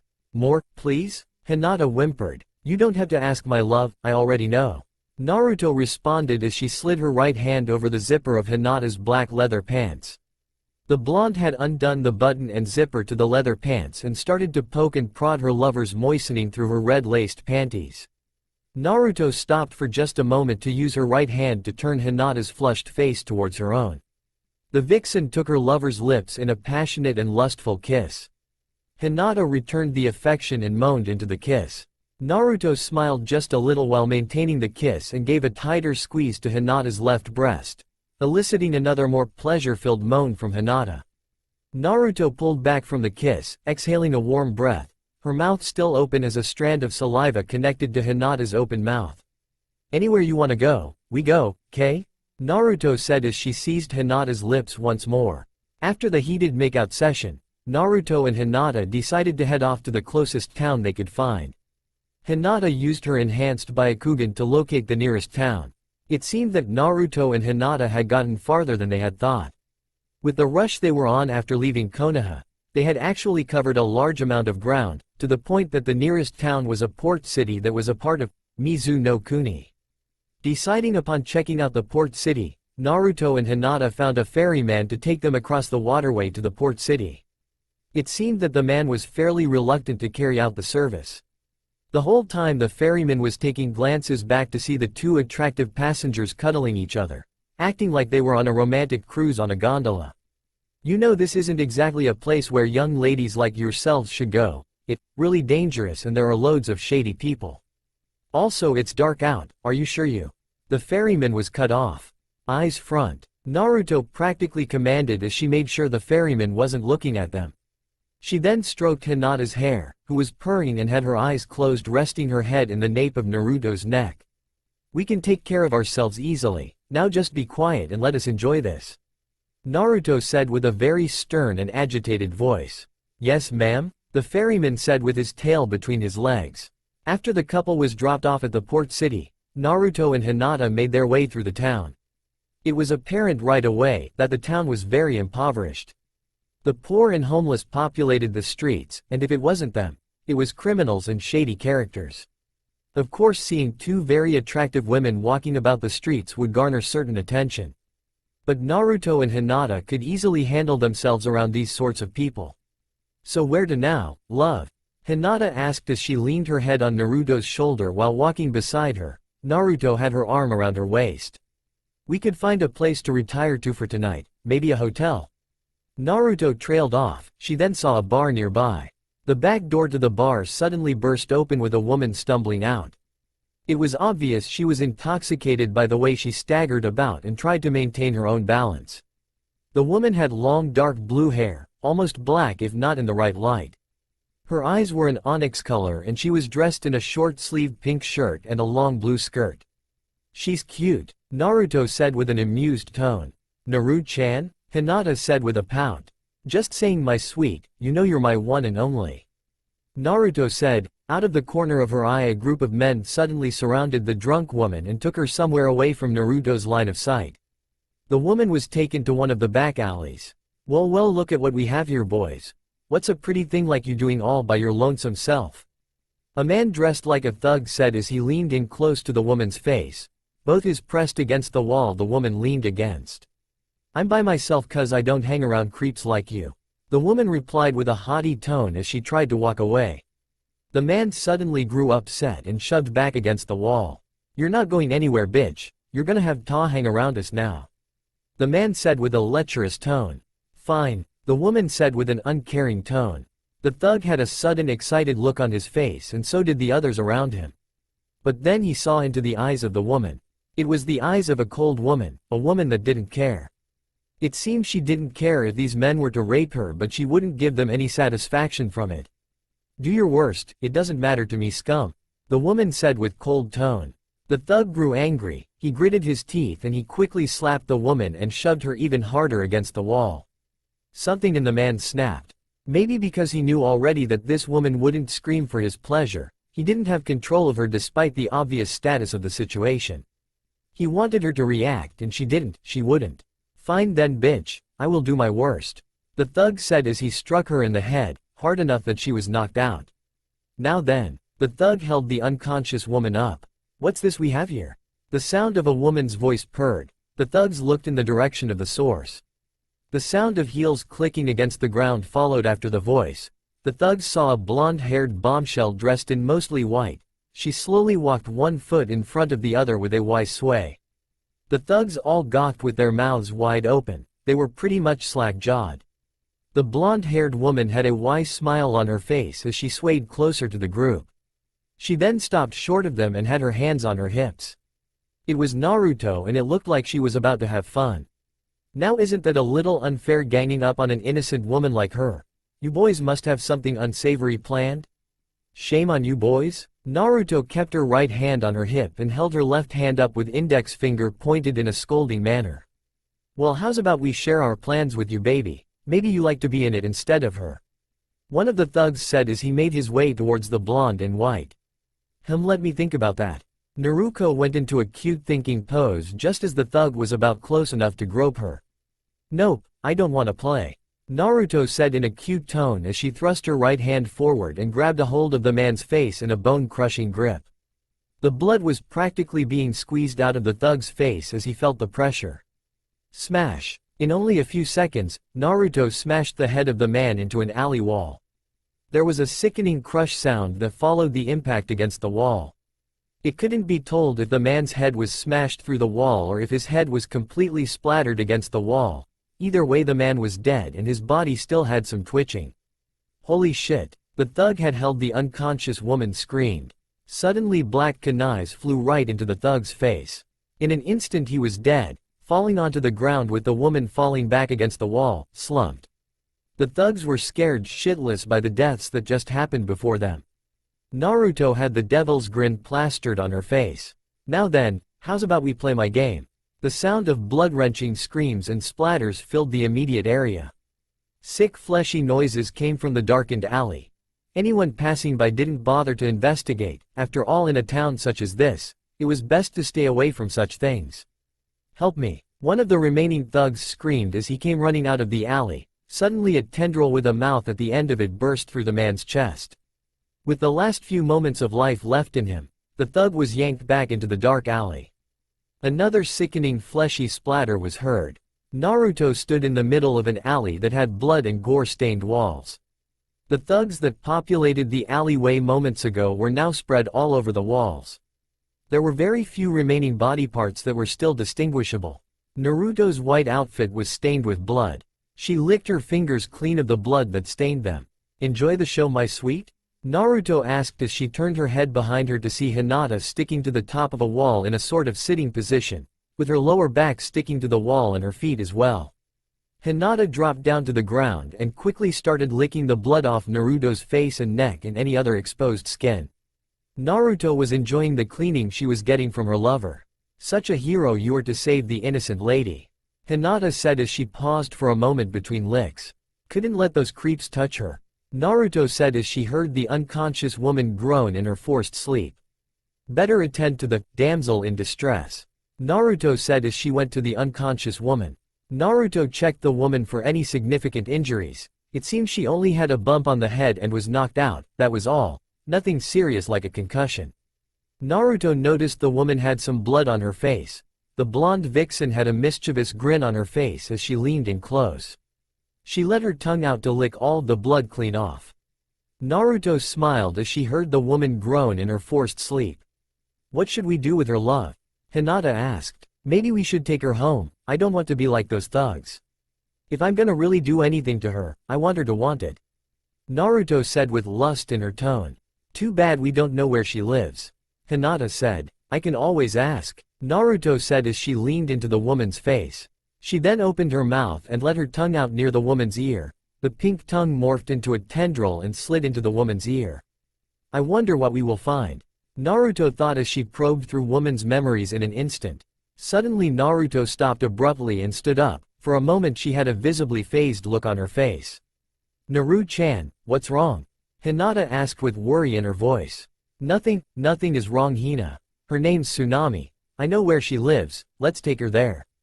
Naruto said with an unfocused tone as she picked up Tsunami. Hinata was starting to feel worried and the symbiote wasn't telling her anything. Naruto carried Tsunami in her arms bridal style. She led Hinata to the woman's home, which was beside a river. The whole time Naruto was quiet and Hinata was getting more worried. Her lover almost felt cold and distant. As the ladies made their way towards the house, they saw two unmarked graves near the home. Hinata noticed right away that Naruto had flinched just a little at seeing the graves. It furthered the message to Hinata that something was wrong. Naru-chan, what's wrong? Hinata asked with a worried tone. It's nothing, Naruto said with hesitation. The anxiety was building up more in Hinata. She couldn't get a straight answer from Naruto and the symbiote wasn't telling her anything either. But she could feel the emotions, she could the sudden sadness and sorrow that was emanating from her lover. As the two women entered the home, they saw that the inside of the home was a complete mess. It seemed that the home had been looted. Naruto made her way to Tsunami's bedroom, already knowing where it is. As they entered the bedroom, Naruto gently laid Tsunami into her bed. The blonde then saw a picture frame standing on a nightstand beside the bed. In the picture was Tsunami with a young boy and an older-looking man. It was obvious it was her father and her son. I wonder where they are, Hinata said as she looked at the picture frame. Naruto visibly flinched and Hinata could feel more of those sad emotions. Naruto then looked at Hinata apologetically as if already apologizing to Hinata, knowing that her lover was worried about her. Without saying anything, Naruto grabbed Hinata's wrist gently and led her out of the room, making sure to close the door behind them. The two women were now alone together in the living room of the house. I'm sorry I worried you, Hina-chan. Naruto apologized to Hinata. Naru-chan, what's wrong? Hinata asked. Suddenly Naruto hugged Hinata. She held her in a tight embrace and buried her face in her chest. Hinata could have sworn she heard a soft cry. I saw it all, Hina. I saw all her memories. She was in love, twice. Her husband, the father of her son, passed away a long time ago. But her son met a man named Kaiza. She fell in love with him, and he stood up against the man who oppressed the people of this village. He was executed, made an example for anyone else who dared to oppose the man in power, the man named Gato. Naruto said as she held Hinata tighter. Hinata returned the tight embrace. She was starting to understand why Naruto had been acting so strangely. You asked about the people in that picture with her, with Tsunami. Her father Tazuna and her son Inari. They're dead, Hinata. Those unmarked graves out there, are theirs. Naruto said as she held Hinata tighter. What happened to them, Naru? Hinata asked as she stroked Naruto's hair. She wanted to comfort her blonde lover. Tsunami's father Tazuna, he wanted to free this village from Gato's control. And the only way was to build a bridge to connect the village with the mainland and help the economy. Tazuna just barely saved up money to hire ninjas to protect him while he would try to build the bridge. He only had enough money to pay for a ninja team that could handle low-rank missions. They were hired under false pretenses, and they were Konaha ninjas. As soon as the ninjas found out they were deceived, they abandoned Tazuna. Naruto said in a pained tone. He was. Naruto paused for a moment as the memories that belonged to Tsunami felt like her own. Those pained emotions and feelings felt so real to her, it was like she was there as Tsunami. Hinata held Naruto tighter, continuing the comforting embrace. Gato had hired missing nins to kill Tazuna. Those Konaha nins practically handed Tsunami's father over to the ninjas Gato hired. They made an example of Tazuna like they did with Kaiza. But also Gato wanted to send the message out that he wasn't going to be as lenient this time around. He wanted everyone to know that he wouldn't spare anyone. Tsunami's son Inari was executed publicly with his grandfather. Naruto shed a single tear, the memories overwhelming her. Hinata wanted to say something but she didn't know what to say. She has so much pain in her heart. She's been hurt by Konaha just like you and me, Hina. I'm going to kill them for her. Naruto said suddenly as she looked up from Hinata's breasts. Naru-chan? I am going to kill those people that hurt her. I'll make them pay, Naruto said with a determined tone. Her sad mood now replaced with a more serious one. Hinata smiled and kissed Naruto on the lips and smiled, tightly embracing her once more. No matter what everyone says or what you've done or will do, you have such a kind and gentle heart. Hinata said lovingly. My gentle side is only for a certain few, Naruto said with a mischievous smile as she snuggled up against Hinata. Until Tsunami would awaken, Naruto and Hinata would remain in the embrace of one another through the night. It seemed that morning dawn came in a few hours. The ladies got up feeling refreshed. And it seemed that Tsunami was still deep in her slumber. Getting a bump on the head and also being intoxicated seemed to have induced a rather deep sleep for the woman. Hina-chan, I have a job for you, Naruto said playfully. What is it, my love? Hinata asked. Naruto answered by giving Hinata a very deep and passionate kiss. Hinata could feel the symbiote fill her mouth. She moaned into the kiss happily. Suddenly 3 people appeared in the Hyuga girl's thoughts. The first of the 3 people was a short, pudgy man in a business suit wearing sunglasses. She knew immediately the man's name was Gato. The next person was a taller man. He was shirtless and wearing bandages over his face as a makeshift mask. He also carried a large blade behind him. She didn't know his name but she could see he carried a Hite-8 of Kirigakure, the symbol for the village had a slash over it. The last person had long hair and their face was hidden behind a mask. She did not know the last person's name either nor knew the gender. You see their faces, know what they look like. Use those beautiful eyes of yours to find them, my love, Naruto said, whispering against Hinata's lips as she ended the kiss. It will only take me but a few moments, my love, I'll be back, Hinata said as she kissed Naruto on the lips quickly and stepped outside the house. Naruto grinned as she gazed upon Hinata's generous rear swaying about. Just as Hinata stepped out of the house, the door to Tsunami's bedroom opened. A tired and hungover Tsunami exited her room and leaned against the doorway. She saw Naruto and glared at the blonde-haired woman, not knowing who she is or why she was in her home. Who the hell are you? Tsunami asked with an annoyed tone. Oh, forgive me, my name is Naru. Naruto paused for a moment. She thought about using her name. Not that she didn't like or appreciate the name she was given by whoever her parents might have been, but she decided that it was about time for a change. My name is Naruko and I'm the one that kept that unsavory bunch from doing nasty things to you last night, Naruko said with a smile. Che, is that it?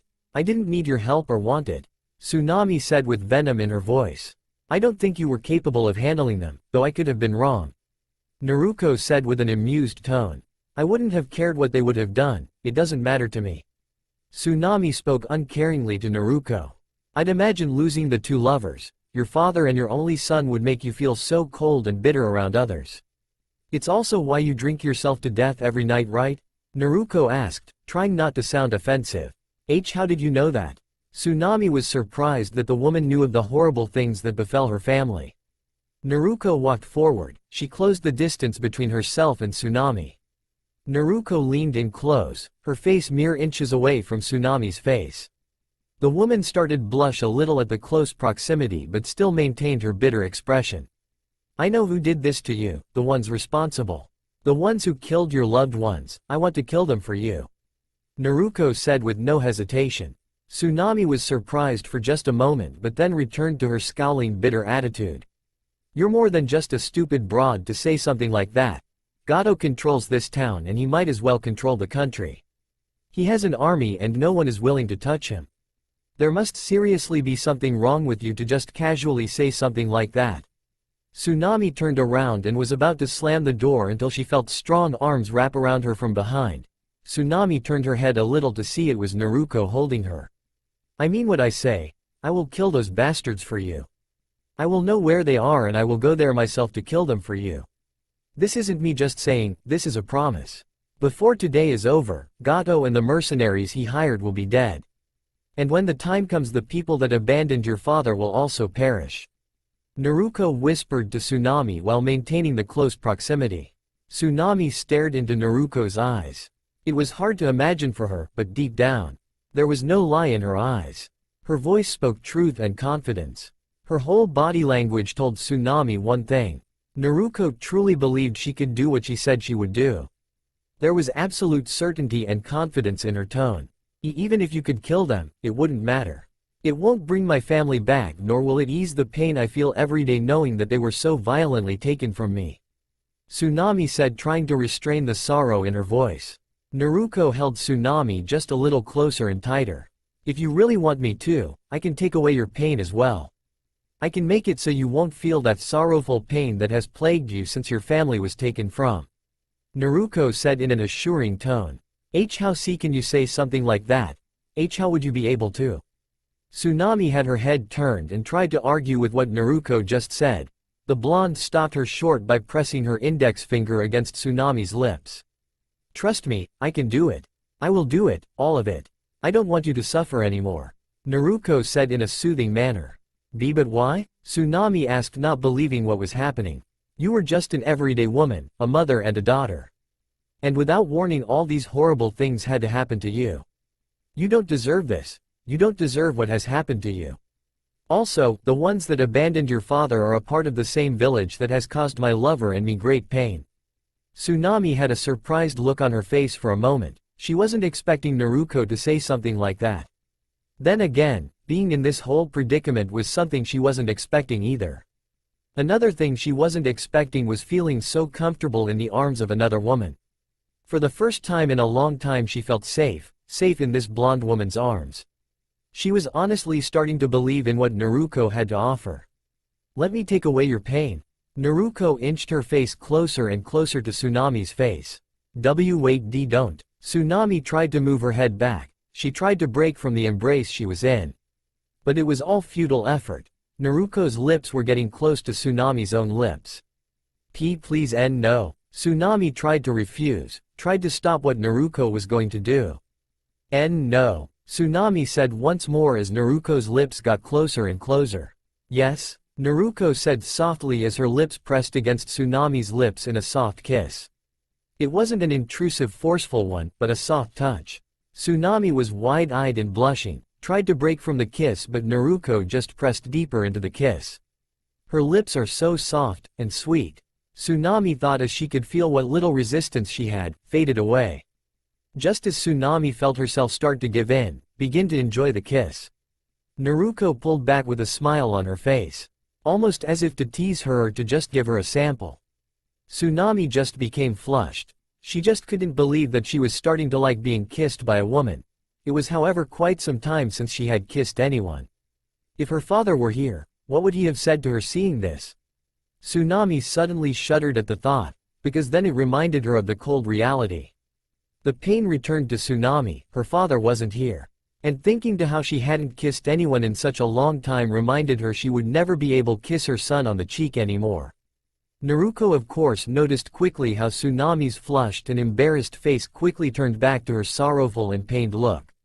She knew that Tsunami was only brought away from her painful memories for just a moment. It hurts to remember, doesn't it? Naruko asked Tsunami. It does. It hurts even more when I forget just for just a moment and it returns. Tsunami responded with pain in her voice. But even for just a moment, it felt good to not feel that pain. Let me take your lips once more. Naruko whispered to her. I promise you, the next one. You won't feel any more of that pain. I guarantee you I can take it away. Naruko said reassuringly. Tsunami didn't know what to believe anymore, she felt so lost. She had been lost ever since her family was so brutally taken from her. And for the first time in what felt like forever to her, she didn't feel that deep pain of loss or sorrow. She wanted to lose those feelings, she wanted to stop her own pain. And that kiss seemed to have been that means.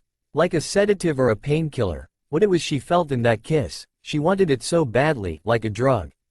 Promise me, the pain goes away again, Tsunami said in a pleading voice.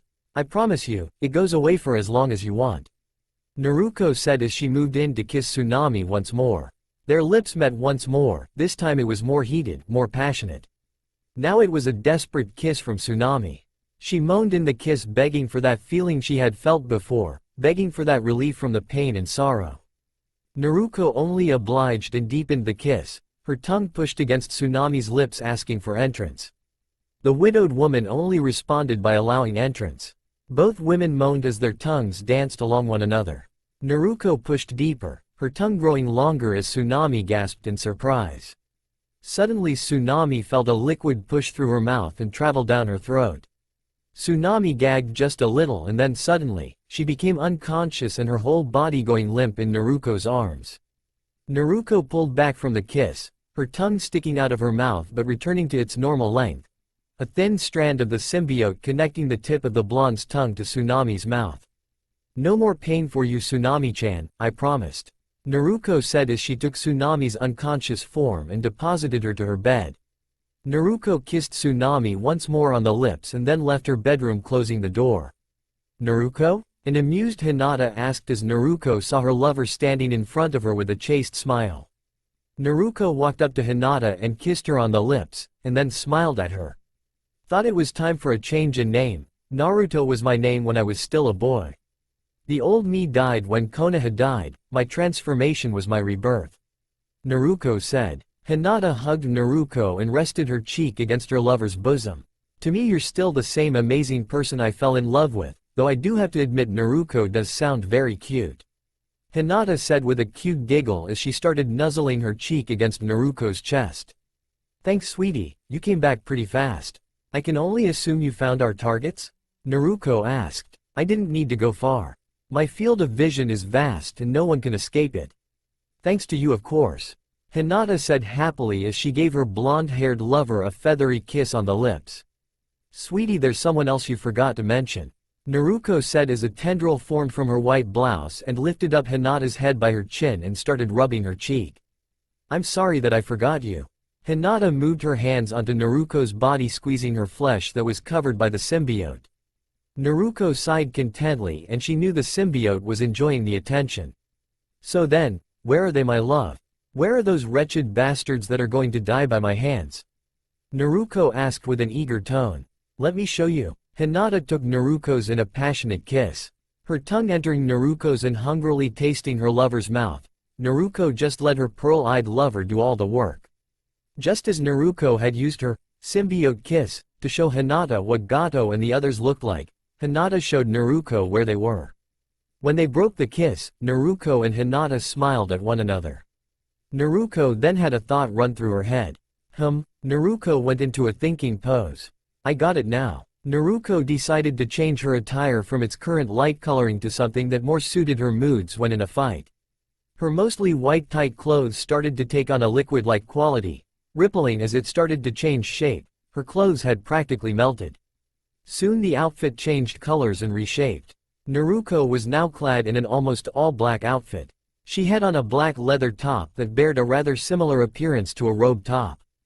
It tightly clung to her body and revealed a generous amount of cleavage. Below the top, Naruko wore a vinyl thong and leather chaps, and that was all. Further down to her footwear, Naruko had on a pair of black high-heel leather boots. Looking at the outfit as a whole, a white dragon design could be seen on it, with the tail of the dragon starting at the bottom left leg of the chaps and crossing over to the other leg of the chaps and continued up to the leather top where the head of the dragon stopped at the top of the left breast. On her left and right arms were a series blue leather straps that started at the wrists and went up, stopping short of the elbows. The straps were so close together it looked like a sort of arm braces. Around her waist was a blue sash that held up 4 sheathed blades, 2 on each side of Naruko's hips. A katana and wakizashi was on each side. The symbiote started to seep out of Naruko's scalp as the dark liquid spread through her hair and started to reshape it. When it was done, Naruko was sporting a new hairstyle. The back of her long blonde hair was tied up in a long ponytail with a red hair tie. In the front, Naruko's hair was divided into rather long sets of bangs, with a large set of bangs covering over her left eye and a single bang hanging loosely on the right side of Naruko's face. "Oh my, that looks like an amazing outfit," Hinata said as she licked her lips. "Let's see if I can follow suit." Hinata said as she concentrated on her outfit. Hinata's black and red leather outfit began to ripple as well, turning to a liquid-like state. The liquid formed into a new outfit for Hinata. She now wore a black scarf and a dark purple outfit that had a sleek shine to it. Hinata had on a tight latex corset that left her upper back completely bare. On the left breast of the corset was a butterfly pendant. Her breasts were covered but the space in between was exposed and the corset was open straight down the middle. A few thin straps held the corset together. Over Hinata's waist and hips was a short purple latex miniskirt that had a slit down the side held together by thread. For footwear, Hinata had matching purple high-heel boots. The right boot reached thigh-high while the other reached the ankle. There was a metal bracelet-like band on Hinata's left thigh. On the band and on the top of the thigh-high boot on her right thigh were sheathed kodachis. To break up the all-purple colored outfit was a pink obi tied around Hinata's stomach. The obi had elegant flower patterns on it. On the back the obi was tied in a large butterfly-like bow. Like Naruko, Hinata had the symbiote seep out of her scalp and flow into her hair, reshaping and forming a new hairstyle. Hinata's hair now hung loosely down her head with multiple bangs over her forehead and a purple ribbon was tied around Hinata's head. "Yummy," Naruko said with lust in her voice as she stared at Hinata and looked over her body and new outfit. Whether Hinata did it on purpose to tease or if she really did feel bashful, Hinata blushed and pushed her two index fingers together. Naruko grinned and walked up to Hinata. She held Hinata's face with both hands on her cheeks. Naruko smiled and then let her tongue out and licked Hinata's face, from her chin up to her lips and then to her right cheekbone. Hinata moaned as she closed her eyes while Naruko licked her. She took it all in. "I want to do so much more with you. But right now it's on to business. Let's go have some fun." In a large home suspended high above the ground in a large tree, a man dressed in black was wrapping bandages around his face, using it as a makeshift mask. As he finished up with his mask, he grabbed a very large sword and mounted it to his back. Just as he finished, a woman walked into the man's room. She had long bangs that were tied at the end. Most of her hair was tied in a bun, keeping her hair short in the back. She wore a green robe over another outfit. "Zabuza-sama, are you sure about dealing with that Gato again?" the woman asked, trying to maintain a controlled tone. "I know you don't like the pigly bastard, Haku. But he pays good, sides if he tries anything he'll be dead in a heartbeat." Zabuza said reassuringly to the woman named Haku. "I understand, Zabuza-sama, but I..." Haku stopped short of her sentence as she heard the sound of something smashing through the window. Crash, swish. A black kunai cut through the air and flew right at Zabuza's face. Haku, with blinding speed, moved in front of Zabuza and caught the kunai with an iron grip. It took a split second for Haku to pinpoint the source of the weapon, only to see a woman wearing a revealing purple outfit standing there casually. With speed, precision and anger, Haku shot the kunai back at the woman. The weapon made contact with the attacker and she went down. Haku then took off in a flash to check the body of the attacker. "Haku, wait." Zabuza was about to order Haku to stop, until he realized he wasn't alone in the house. In shadows of Zabuza's house, a dark liquid started to pool up on the floor. It massed up quickly and started to rise. The mass quickly took shape and in no time, a blonde woman clad in a skimpy and revealing black outfit stood with a devious smile on her face. Zabuza turned around just as the woman took shape and form. "Pretty sneaky of you. Get my tool away from me so you can take me on," Zabuza said, hiding his surprise. "I just wanted my lovely lady to have someone to play with while I delivered your much-deserved punishment for the nasty things you've done," Naruko said with the devil's smile. Haku jumped right out the house the moment she had taken down the attacker. She was mad as all hell. Haku didn't like it when someone tried to take the life of her precious person. Just as she landed on her feet, she saw that the body of Zabuza's attacker was gone. She was caught by surprise seeing the body gone. Haku could have sworn she nailed the attacker in the chest dead on. Suddenly a high-pitched whistle caught Haku's attention. She looked up in the trees to see the woman in purple that had attacked sticking to a tree. "Over here, dear," the woman said with a smile. Haku's eyes widened a little with surprise as she saw that the kunai she threw was sticking out of the woman's chest, dead center between her breasts. The thing that had surprised her more was that there was barely any blood coming from the wound. Suddenly the kunai melted into a black liquid and was quickly absorbed into the woman's body, her wound closing up instantly. Sorry but, the woman disappeared in the blink of an eye. Haku just barely dodged a sword swipe that cut the collar to her outfit. The woman was now in front of her, one of her kodachi blades in hand. She was smiling happily at Haku. I am Hyuga Hinata, and I will be making sure you won't be interrupting my Naruko-chan. Hinata said in a more serious tone. Who? Haku asked, not being familiar with the name. My one and only love, and the woman who will kill Zabuza. Hinata said with pride and excitement. Crash. Boom. Just as Hinata finished her sentence, there was a loud crash and suddenly Zabuza was propelled out of his home.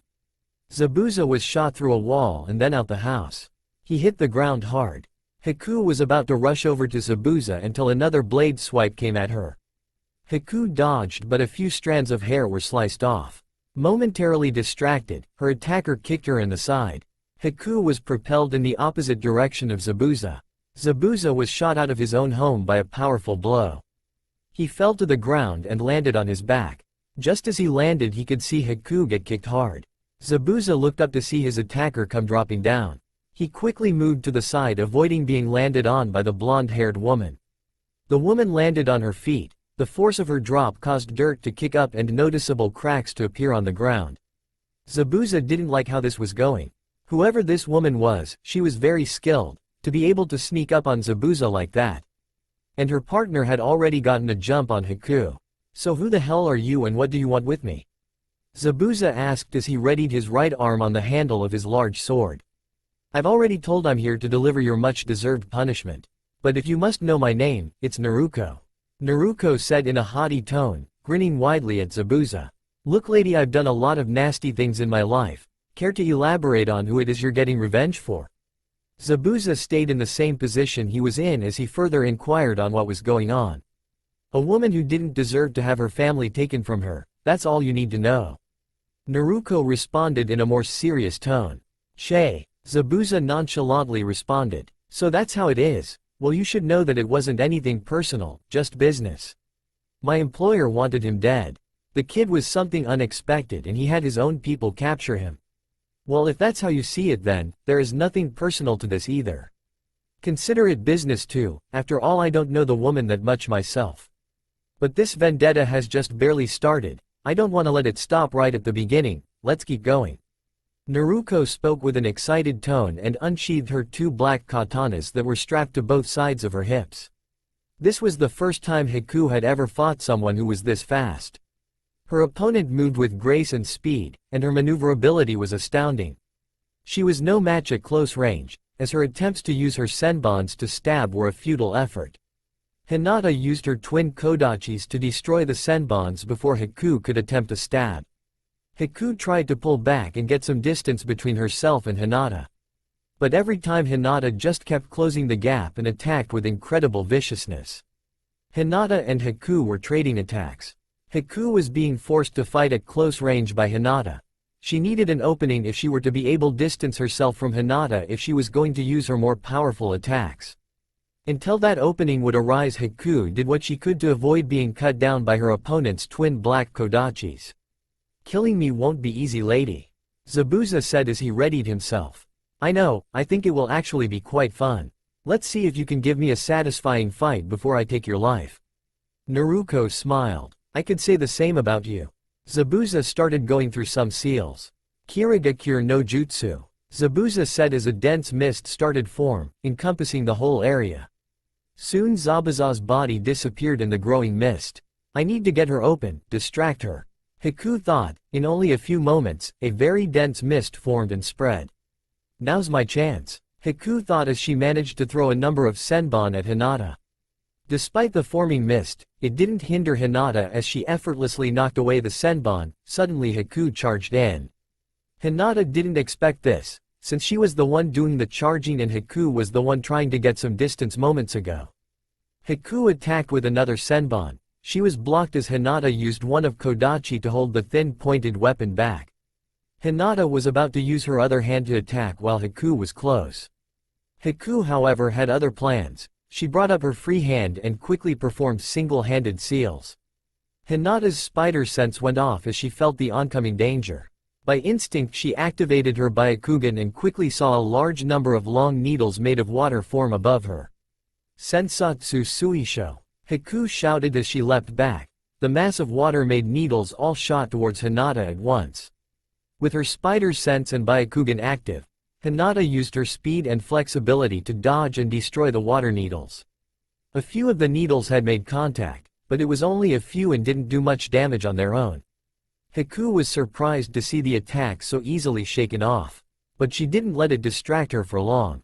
She quickly concentrated her chakra and went through multiple seals. Hyeten. Makio Hyosho. Haku stayed hidden in the mist as the jutsu took effect.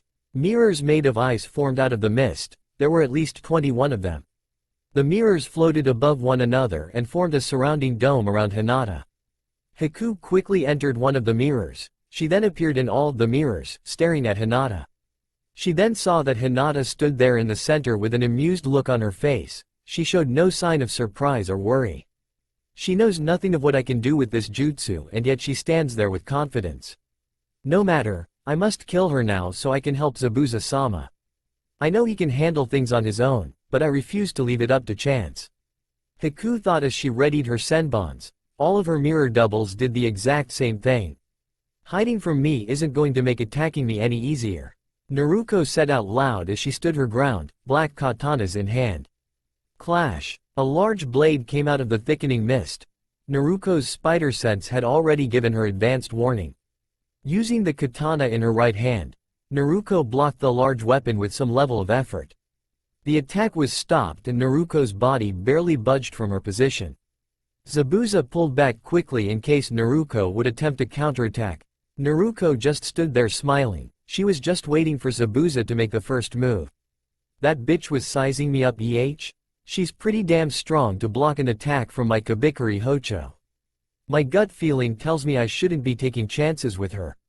Zabuza thought as he started forming seals. This fight is as good as over. Haku said as she readied her attack. Hinata had no response. She stood her ground smiling. She did nothing but kept her Byakugan eyes active. Haku felt a little unnerved, her opponent still taking all of this so casually. Haku launched her senbons. A barrage of needles shot out of the mirrors all at once. Hinata acted quickly and started swatting away the senbons coming in from all directions. It was just like before, using her speed and flexibility, and now with the Byakugan, Hinata was nearly untouchable. You won't be able to hold up for much longer. Haku started to increase the speed of her attack. She was throwing even more senbon with every passing moment. The density of senbons passing through the air was so high that despite the high speed of travel that the needles moved at, there were that many that you could see them regardless.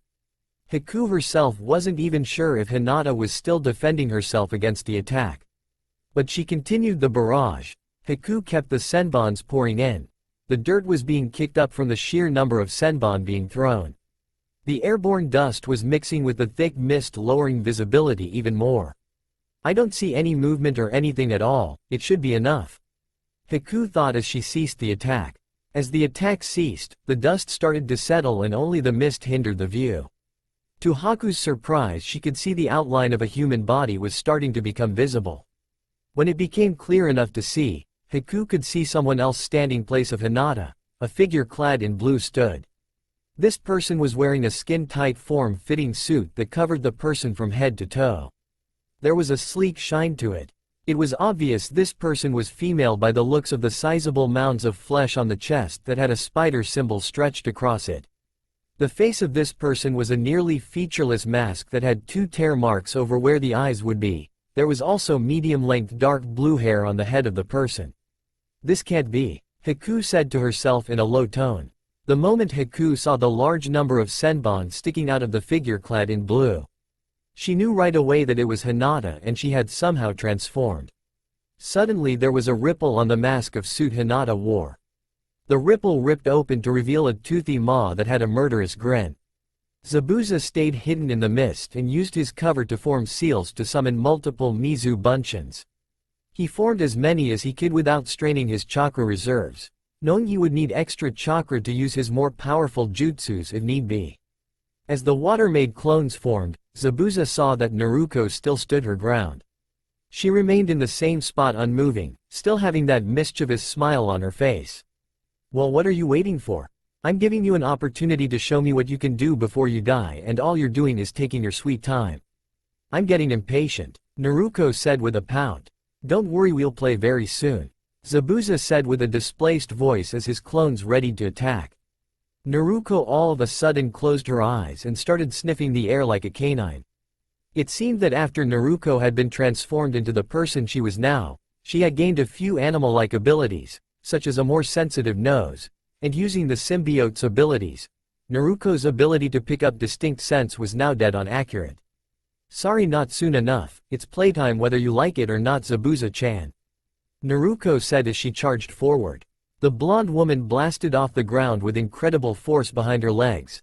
Zabuza was surprised to see her coming at the direction he and his bunchins were at. Naruko flew forward in the air and delivered a charging kick. The heel of her boot smashed into the face of one of the Mizu bunchins. The force of the kick instantly snapped the neck of the clone and it quickly burst into water. Naruko leaned back suddenly as a large blade flew right over her. The intended target was Naruko's head. As she recovered, another blade came swinging in from the left. Naruko leaned her head to the right, the large weapon just barely missing her head. In response to the attacks, Naruko laid waste to the attacking bunchins. Naruko then sniffed with her nose once more. Shame, I only smell water, no blood yet, Naruko said with a disappointing tone as she charged forward, going after the next bodies she managed to sniff out. Naruko tore through the Mizu bunchins one at a time but with high-speed precision. The moment she destroyed one clone, she sniffed out the next one and wiped that one out immediately after. Before Zabuza knew it, his Mizu bunchins were all destroyed. Just as Naruko destroyed the last bunchin, she sniffed the air once more and immediately looked in Zabuza's direction. Not actually able to see him, Naruko knew the general direction he was in. Found you. That was interesting. I think you stimulated some pressure points for me. Hinata spoke in her Venom form. Venom Hinata suddenly flexed her muscles. They quickly started to expand at a phenomenal rate. Every muscle bulged and every vein became visible. As her muscles grew larger, Hinata's body pushed the senbons stuck in her out. As the last of the senbons fell out, Venom Hinata let her muscles return to their athletic size. Suddenly her mask opened up and melted away. What a unique power you have, being able to use water and wind elements to create ice. If I didn't know better, that was a Keki Genkai, Hinata said in a matter-of-fact manner. Haku didn't respond, she just readied herself to attack Hinata once more. Yes, such an interesting power, we could make use of this. The symbiote said to itself deviously. You don't have to give me a response, but know that you won't be able to touch me with that attack again, Hinata said with confidence. Hinata remained in her Venom form without the mask on. Her Byakugan eyes still active. She went into her own Jukin stance, something that was of her own device and not what was made by the Hyugas before her. Chakra was gathering in Hinata's palms. Try that attack on me again. Attack me with even more ferocity than you did before. I want you to increase your attack tenfold or you will surely die if you don't, Hinata said, almost ordering Haku. Haku didn't need an invitation. She attacked, once more launching wave after wave of senbons. Haku did as Hinata had ordered. She strained herself to attack with even more force than she had ever done before. Shugohaki Rokuhuion Sho. This time, however, with Haku's attack, the senbons were being destroyed before they could get anywhere near Hinata. The Hyuga woman's arms were moving in an incredibly fast blur. She was moving so fast it looked like she had multiple arms. Blades of highly concentrated chakra were being fired from Hinata's palms. The chakra blades were slicing up the senbons, leaving snapped needles piling up around Hinata. She showed no strain or any indication she was exerting herself on her face. She was calm and relaxed. How is she this strong? How is this possible? Haku thought desperately as she continued the attacks. In a few minutes, Haku's attacks were slowing down. She was exhausted, she couldn't maintain her attack at the pace she was at and there was no way of her being able to break through Hinata's incredible defense. Hinata realized this quickly and began to ready up her next move. Playtime's over, time to end this, time to smash those pretty little mirrors of yours, Hinata said as her movements slowed down just as Haku momentarily stopped her slowing attacks. Hinata's venom mask reformed. Hake Hyaku Naijahachi Sho. Venom Hinata yelled out as a large mass of tendrils shot out of her body before Haku could take advantage of the ceased defensive effort. Every tendril went into a different direction. The tips of all the tendrils had highly concentrated amounts chakra in them. The sheer amount in each tendril was nearly unfathomable. The tendrils smashed head-on into the mirrors. The multiple blasts of chakra left massive cracks on every mirror. Smash. Boom. Haku had to dive out of her ice mirrors as every single one of them was destroyed in the blink of an eye. Venom Hinata saw Haku left out in the open and moved with blinding speed for the kill. Don't kill her, her unique powers can prove to be advantageous for us. Disable her, the symbiote said to Hinata, almost exerting its will on Hinata. Venom Hinata grunted as she struck Haku in the gut with a single open palm strike. The attack had enough chakra that it nearly paralyzed Haku completely and shut off all her major chakra points. The attack was just a step below of killing Haku altogether. Venom Hinata fired her webbing to tie up Haku, completely guaranteeing she wasn't going to try anything else. I don't like having my kill taken from me, Hinata said with an angry tone as her mask receded. We are sorry, but this will benefit your love. You will see what we have planned for her. We guarantee you will like it. Zabuza was being pushed to his limit. He had never fought an opponent this fast with the blade before, or one that was this maneuverable and possessed as much if not more physical strength than he himself did. He already had multiple wounds around his body. Naruko had taken the moment to lick Zabuza's blood off of her black katanas. We having fun yet? Zabuza asked, trying to hide the strain in his voice. Oh, we certainly are, Naruko said with a giggle. She was close enough to Zabuza to see clearly. But it would seem that my lover has finished up her fight already. I guess I should follow suit and end this now. It was fun playing with you, but as I already said before, I came here to kill you, Naruko said as she got ready to finish off Zabuza. Zabuza chuckled. Well, if this how it's going to end for me, then I don't want to go out without laying all my cards on the table, Zabuza yelled as he charged at Naruko. Please kill me, Haku said with a pleading tone to Hinata. What was that? Hinata asked, curious with what Haku was asking. Please kill me, my defeat shows that I am a useless tool to Zabuza-sama.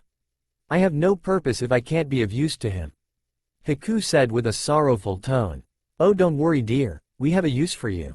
And you're not useless to Zabuza because you were defeated. You're no longer of use to him because he will be dead soon, Hinata said happily as she used her special eyes to see the wide-eyed shocked expression on Haku's face and Naruko proceeding to end her game with Zabuza. Splash! Naruko was sprayed with water as she killed the Mizu Bunshin. Zabuza had managed to replace himself with it at the last minute. Zabuza wasn't far, however. He was making his way to a nearby river of water while Naruko followed his scent trail. Naruko caught up to Zabuza quickly and saw the man standing on the water. Naruko grinned as she charged in after Zabuza, with the symbiote helping her chakra control. Naruko ran across the water effortlessly. Deep down Naruko knew Zabuza has something planned, a trap if anything.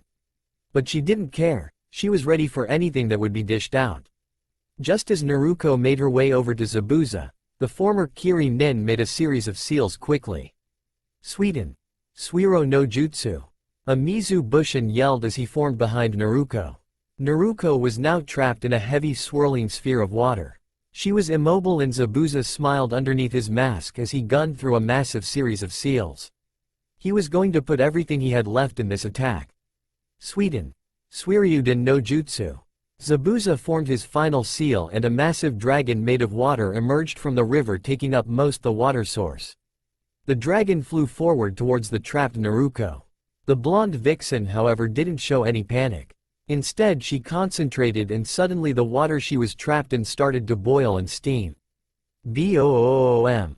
The sphere of water and the Mizu Bunshin that had trapped Naruko were suddenly destroyed in an explosion of chakra. The sheer heat of the chakra boiled and vaporized the water Naruko was trapped in. Naruko was now wearing a cloak of chakra in the form of a fox. She had two tails behind her moving about. Not too shabby, Naruko said with a grin on her face. Naruko then catapulted herself head-on into the water dragon that bore its fangs against her. Naruko smashed right into the mouth of the water dragon. The high concentration of fire-aligned demon chakra vaporized the water dragon as Naruko tore through it. Before Zabuza knew it, a chakra-inkized hand had a death grip on his neck. The chakra seared the bandages that were wrapped around his neck. The heat was incredible and Zabuza was having a hard time concentrating, his blood flow and oxygen supply coming to a slow. But not enough. Naruko finished her sentence as she held Zabuza by the neck. Like I said before and again, I'm here to kill you. I had fun of course playing with you. But now I have to do what I came here to do. Any last words? Naruko asked casually. I guess I shoulda saw this coming, my eventual end. Zabuza choked a little from the grip. Just do one thing for me if you can. Since you did have fun with this fight, right? Zabuza said while Naruko had an amused and curious look. The girl Haku, don't kill her please. She had nothing to do with the death of that woman's family.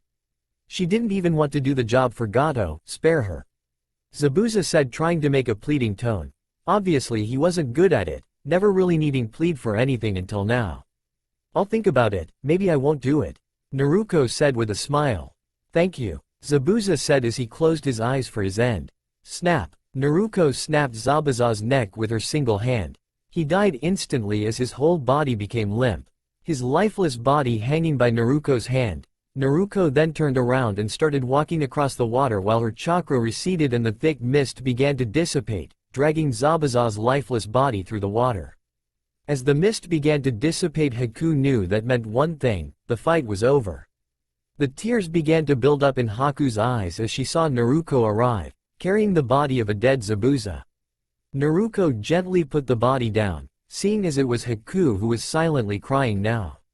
Naruko did after come here to kill Zabuza, she didn't however come here to desecrate his lifeless body.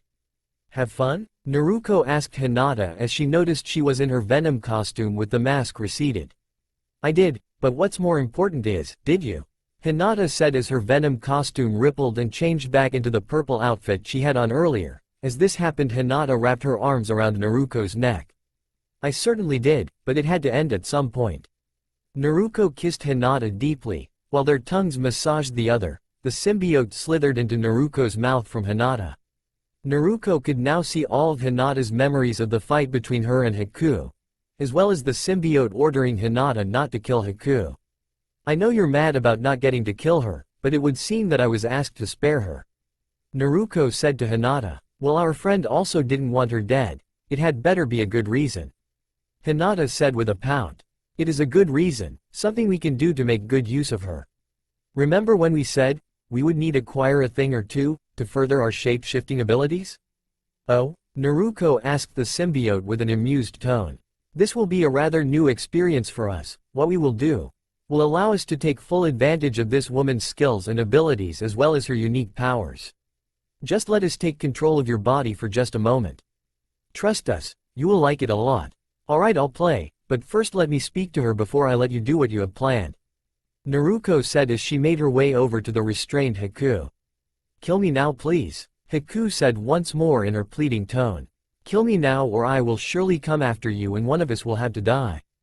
Haku said in a more threatening tone but also still sounding as she was pleading. I know he must have been important to you, but he knew his end would come someday.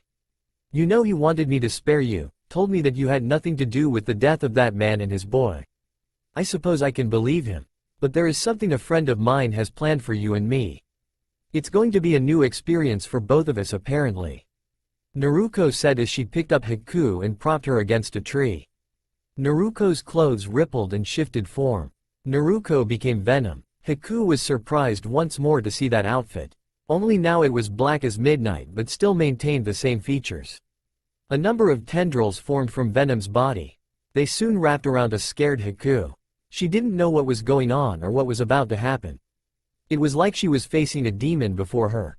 Don't be afraid, we will enjoy this. All of us. Venom spoke, the symbiote was mostly in control at the moment. Ah! Haku screamed as she was brought to a climax. The symbiote clung tightly to Haku and stimulated every inch of her body. Haku still tried to fight against what was happening to her, but the sheer physical pleasure was weakening her. What do you have planned? What are you trying to do? Hinata asked as she watched the symbiote expand from Naruko and spread onto Haku.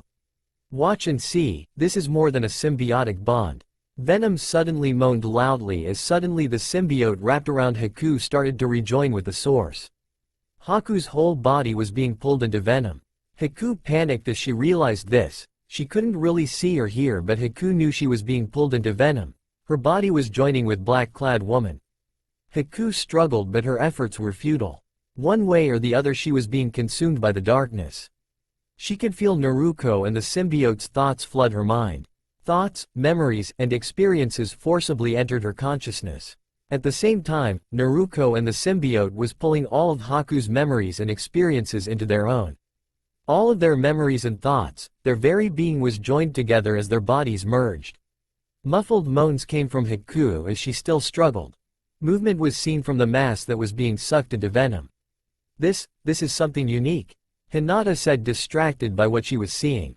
She could see that Naruko was getting a great amount of pleasure from this. Hinata herself was getting turned from the sight of this as well as feel those pleasurable feelings through the link they both shared. Hinata was starting to wonder when she would get a chance to do something like this. Ooh yes. Venom screamed in pleasure. Haku could no longer struggle. She could no longer control her own body as she was completely absorbed into Venom. The outline of Haku's body could barely be seen as her body mass was added to Venom's body mass. Venom looked much bigger now. Soon the outline was completely broken down as the added body mass suddenly spread and divided. Venom continued to feel great amounts of pleasure as her muscles began to expand, growing larger but not to the impossible proportions they were at before when they were needed to be. It was almost as if Haku's absorbed body mass was making every muscle on Venom's body much larger. While this happened, the suit became tighter and tighter around its wearer. Every curve and every muscle was further accentuated and shown in through the suit. The suit had become so tight that the outline and shape of Naruko's own camel toe was visible. Hinata wasn't sure what had just happened. She slowly walked up to Venom. Hinata's face was flushed and she had beads of sweat on her face. What she saw was something else. She wasn't expecting something like this to happen. Is she? No, she's very much alive. Haku awoke to feel something cool rushing underneath her. It felt like she was lying in a moving stream. She opened her eyes and looked around to see nothing but darkness surrounding her. The darkness was moving about like flowing water. Haku then realized that same flowing darkness was what she was feeling underneath her. Haku jumped onto her feet upon realization. She then blushed profusely as she realized that she was completely naked. "Welcome," a disembodied voice said. Haku quickly started trying to cover herself as she looked around to see where the voice came from. Suddenly a mass of the dark substance was rising from the ground. The mass started to take shape and formed into a female body. It was Naruko and she was just as naked. The blonde boldly stepped forward towards Haku. Said woman tried not to stare at the incredibly shapely body Naruko was endowed with. Where am I? What is this place? Haku asked with a somewhat panicked tone. You are inside of us, a part of us now, me and the symbiote. Naruko said happily. But how and why? Haku asked. Because, I told you he wanted you to live, he said you didn't have anything to do with the death of those two. I saw it in all your memories, you really didn't want to do it. But had you helped them regardless.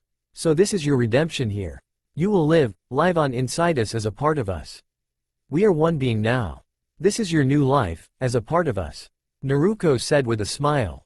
No, this can't be happening, Haku couldn't finish her sentence. Naruko kissed her on the lips. Naruko pressed her lips forcibly onto Haku's lips. The blonde vixen's hands were all over Haku's body. Feeling up each and every curve, giving everything a nice squeeze and grope. Haku tried to resist but she felt good from the physical contact. Naruko bit Haku's lower lip lightly, forcing her to open her mouth. Naruko slid her tongue into Haku's mouth. They began to moan into the kiss. Haku wanted to resist, but she could hear Naruko's voice in her head. Naruko spoke with a soothing and comforting tone. Haku didn't resist anymore as Naruko pushed her back against the dark floor. Naruko was on top of her still kissing her. Soon both women sunk into the dark liquid, they disappeared into the darkness. She is alive inside of us, a part us, as us. We are all together one being now. All of her skills and abilities are for us to use now, including her unique powers. Venom said as she transformed back into Naruko. Suddenly Naruko placed her right hand on Hinata's right breast. Hinata could feel a very cold touch from her lover's hand. Naruko then kissed Hinata deeply. Hinata felt such cold lips and a cold air enter her mouth. She shuddered from the ice-cold kiss, it sent shivers and tingles down her spine, and she never imagined such a cold kiss would make her feel so hot. Naruko's cold hand made Hinata's nipple suddenly hard. Hinata moaned and shivered as Naruko ended the kiss. Hinata exhaled, her breath now visible. "So now what do we do, my love?" Hinata asked as she still shivered. "Well," Naruko walked over to Zabuza's lifeless body. She removed the massive sword Zabuza had strapped to his back. "We will bury him later, but first things first, I have a gift for you, Hina." Naruko kneeled suddenly before Hinata, presenting the Kabikari Hocho. "Oh my," Hinata said with surprise. "You don't like it, Hina?" Naruko asked. No, that's not it. You just surprised me is all." Hinata picked up the large bladed weapon and held it up with one hand effortlessly. "I love it." Hinata grinned as she placed the large weapon on her back. The symbiote held the weapon onto Hinata's back. Naruko smiled. Suddenly the symbiote poured out of her pores. Her clothes melted and shifted form as well. The symbiote reshaped and reformed Naruko. When the symbiote was done, Haku stood fully clothed in place of Naruko. "We have to go now. We have a meeting with Gato now. I think it's time to tell him my business with him is over," Haku said as she smiled maliciously. Over in a large warehouse by the docks, a short pudgy man in an expensive business suit was sitting in an expensive-looking leather seat. The man waited impatiently while smoking a cigar. He had his short legs kicked up on top of his office desk. "Damn it, where the hell is that Zabuza and that broad that follows him around?" the man yelled. "No word yet on where they are, Gato-sama," a henchman said to the man named Gato. "Well then fucking find out," Gato yelled as he threw an ashtray at the henchman. Outside the warehouse were a large number of Gato's men just loitering about. They were bored and waiting for something to happen or for something to do. Suddenly 3 women walked into the vicinity of the warehouse. All eyes were on them as Gato's men stared lecherously at them. Some of them licked their lips while others started to have unsavory conversations and others were making wolf whistles. The 3 women were Haku, Hinata, and Tsunami, and they walked with an air of confidence, not caring about the men that were around them. "Hey baby, that's a large weapon you got there," one of the men said as he made his way to Hinata and was about to put a hand on Hinata. "Don't you dare come within arm's length of me, you disgusting thing," Hinata said as she moved in a blur of motion. She pulled out her new weapon and sliced off the man's arm. It took a whole second to register to the man that his arm was gone now, and in place of it was a blood spray. He screamed in pain and agony as he clutched the stump where his arm used to be. "Ah!" The man collapsed to the ground screaming. "You all made a big mistake getting in our way," Haku said as a thick mist started to flood the vicinity of the warehouse. "Now you'll all have to die," Haku said with a murderous grin plastered on her face. The temperature started to drop dramatically. Frost was even starting to form on some of the men. Gato sat impatiently still. He had just lit up another cigar and was now reading a dirty magazine. Until suddenly the room temperature dropped. Gato felt it. He could see his breath as he exhaled. "Damn it, why the fuck is it so cold all of a sudden?" Gato yelled as he got out of his seat and opened the door to his office. "Hey, someone turn on the..." Gato saw a mist in the warehouse. "Fucking heat?" Gato could see through the mist that the warehouse was stained all over with blood. He then saw a large number of bodies lying on the ground, the bodies of his hired goons. They were all either diced up into large slabs of flesh or were skewered with a mass of senbons. Gato slowly and cautiously walked around the warehouse and saw more bodies of the slain. Gato panicked and ran as fast as he could towards the exit. "What the fuck is this? What the hell is, oof?" Gato suddenly ran into something. He fell on his ass and saw that he ran right into what looked like an ice sculpture. Except it wasn't one, it was one of Gato's men frozen solid. Gato looked around to see more of his men frozen into solid ice blocks. The person he ran into suddenly fell to the ground, shattering into thousands of crimson-colored ice pieces. Why the hell is this happening? Gato got up off his ass and ran right into another object behind him, another person. It was Haku. "Oh Kami. It's you. I don't know what the hell is going here, but I need you to protect me. I'll pay you triple the last job. Where's Zabuza?" Gato screamed as he had both hands on Haku's shoulders. Haku placed her right hand on Gato's left arm. Suddenly Gato could feel his arm get really cold. And before he knew it, his left arm was frozen in a block of ice. Haku crushed Gato's frozen arm and it shattered into multiple crimson-colored pieces of ice. Zabuza-sama is dead and you will be dead soon as well. Haku said while Gato was on the ground screaming bloody murder as he clutched what was left of his arm. Why are you doing this? Gato screamed. Because I have to make up for past sins. You greedy pigly little filth, you took the lives of people that were very important to this woman.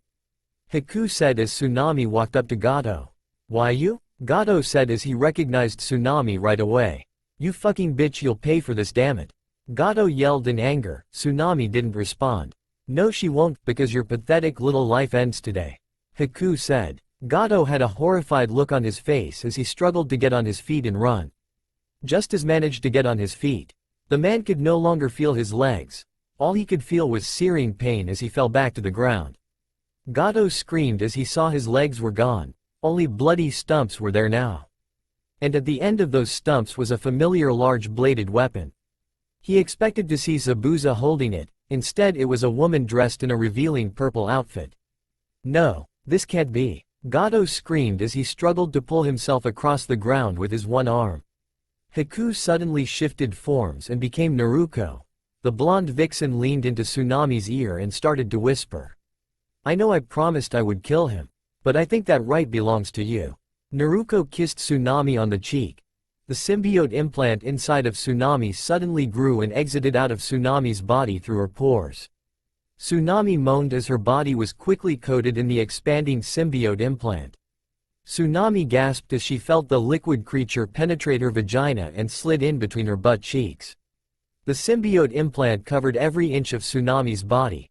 It then started to form into a suit for Tsunami. Every curve was exposed but covered. The implant formed a sort of boot with high heels underneath Tsunami's feet. On her chest, Tsunami moaned as her breasts grew a whole cup size. The symbiote implant didn't form the spider symbol on her chest because it wasn't a full symbiote like what Hinata had. Instead it started to shape and form into something similar to a single-piece bikini that covered Tsunami's chest, torso, waist and back. Around Tsunami's neck a sort of collar formed. It looked similar to a Hite-8. The center of the collar bared the symbol of a white spider. On Tsunami's back a sheathed katana formed. The symbiote had also coated Tsunami's hair, making it a glossy black. It looked like a solid shell that maintained the shape of Tsunami's hairstyle.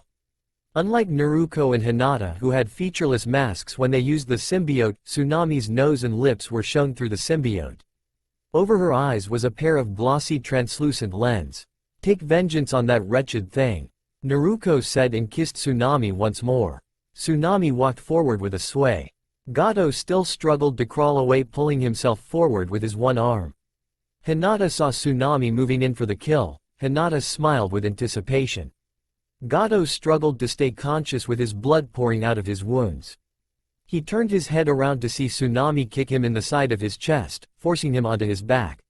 Wait, I'm sorry, please don't, I'll give you anything you want, just please. Gato screamed, begging for his life as held his one arm up. Tsunami pulled her symbiote-formed katana from her back and sliced off Gato's hand. Gato screamed in agony. Tsunami then stood above Gato. She held her black katana in reverse grip with both her hands. She brought the blade up and above Gato and then thrust it downwards right into Gato's neck. The pudgy man made a blood-gurgling scream, barely audible because his voice box was destroyed. He choked up blood and made gagging sounds. Tsunami then forced the blade upwards, slicing through Gato's head straight up the middle from his neck right through his head. The deed is done. I know your family is resting easy now, Tsunami. Naruko said as wrapped her arms around Tsunami's waist from behind. A wrong has been written right. That's all for now. If you want to see next part, then please like this video and subscribe my channel. Thank you.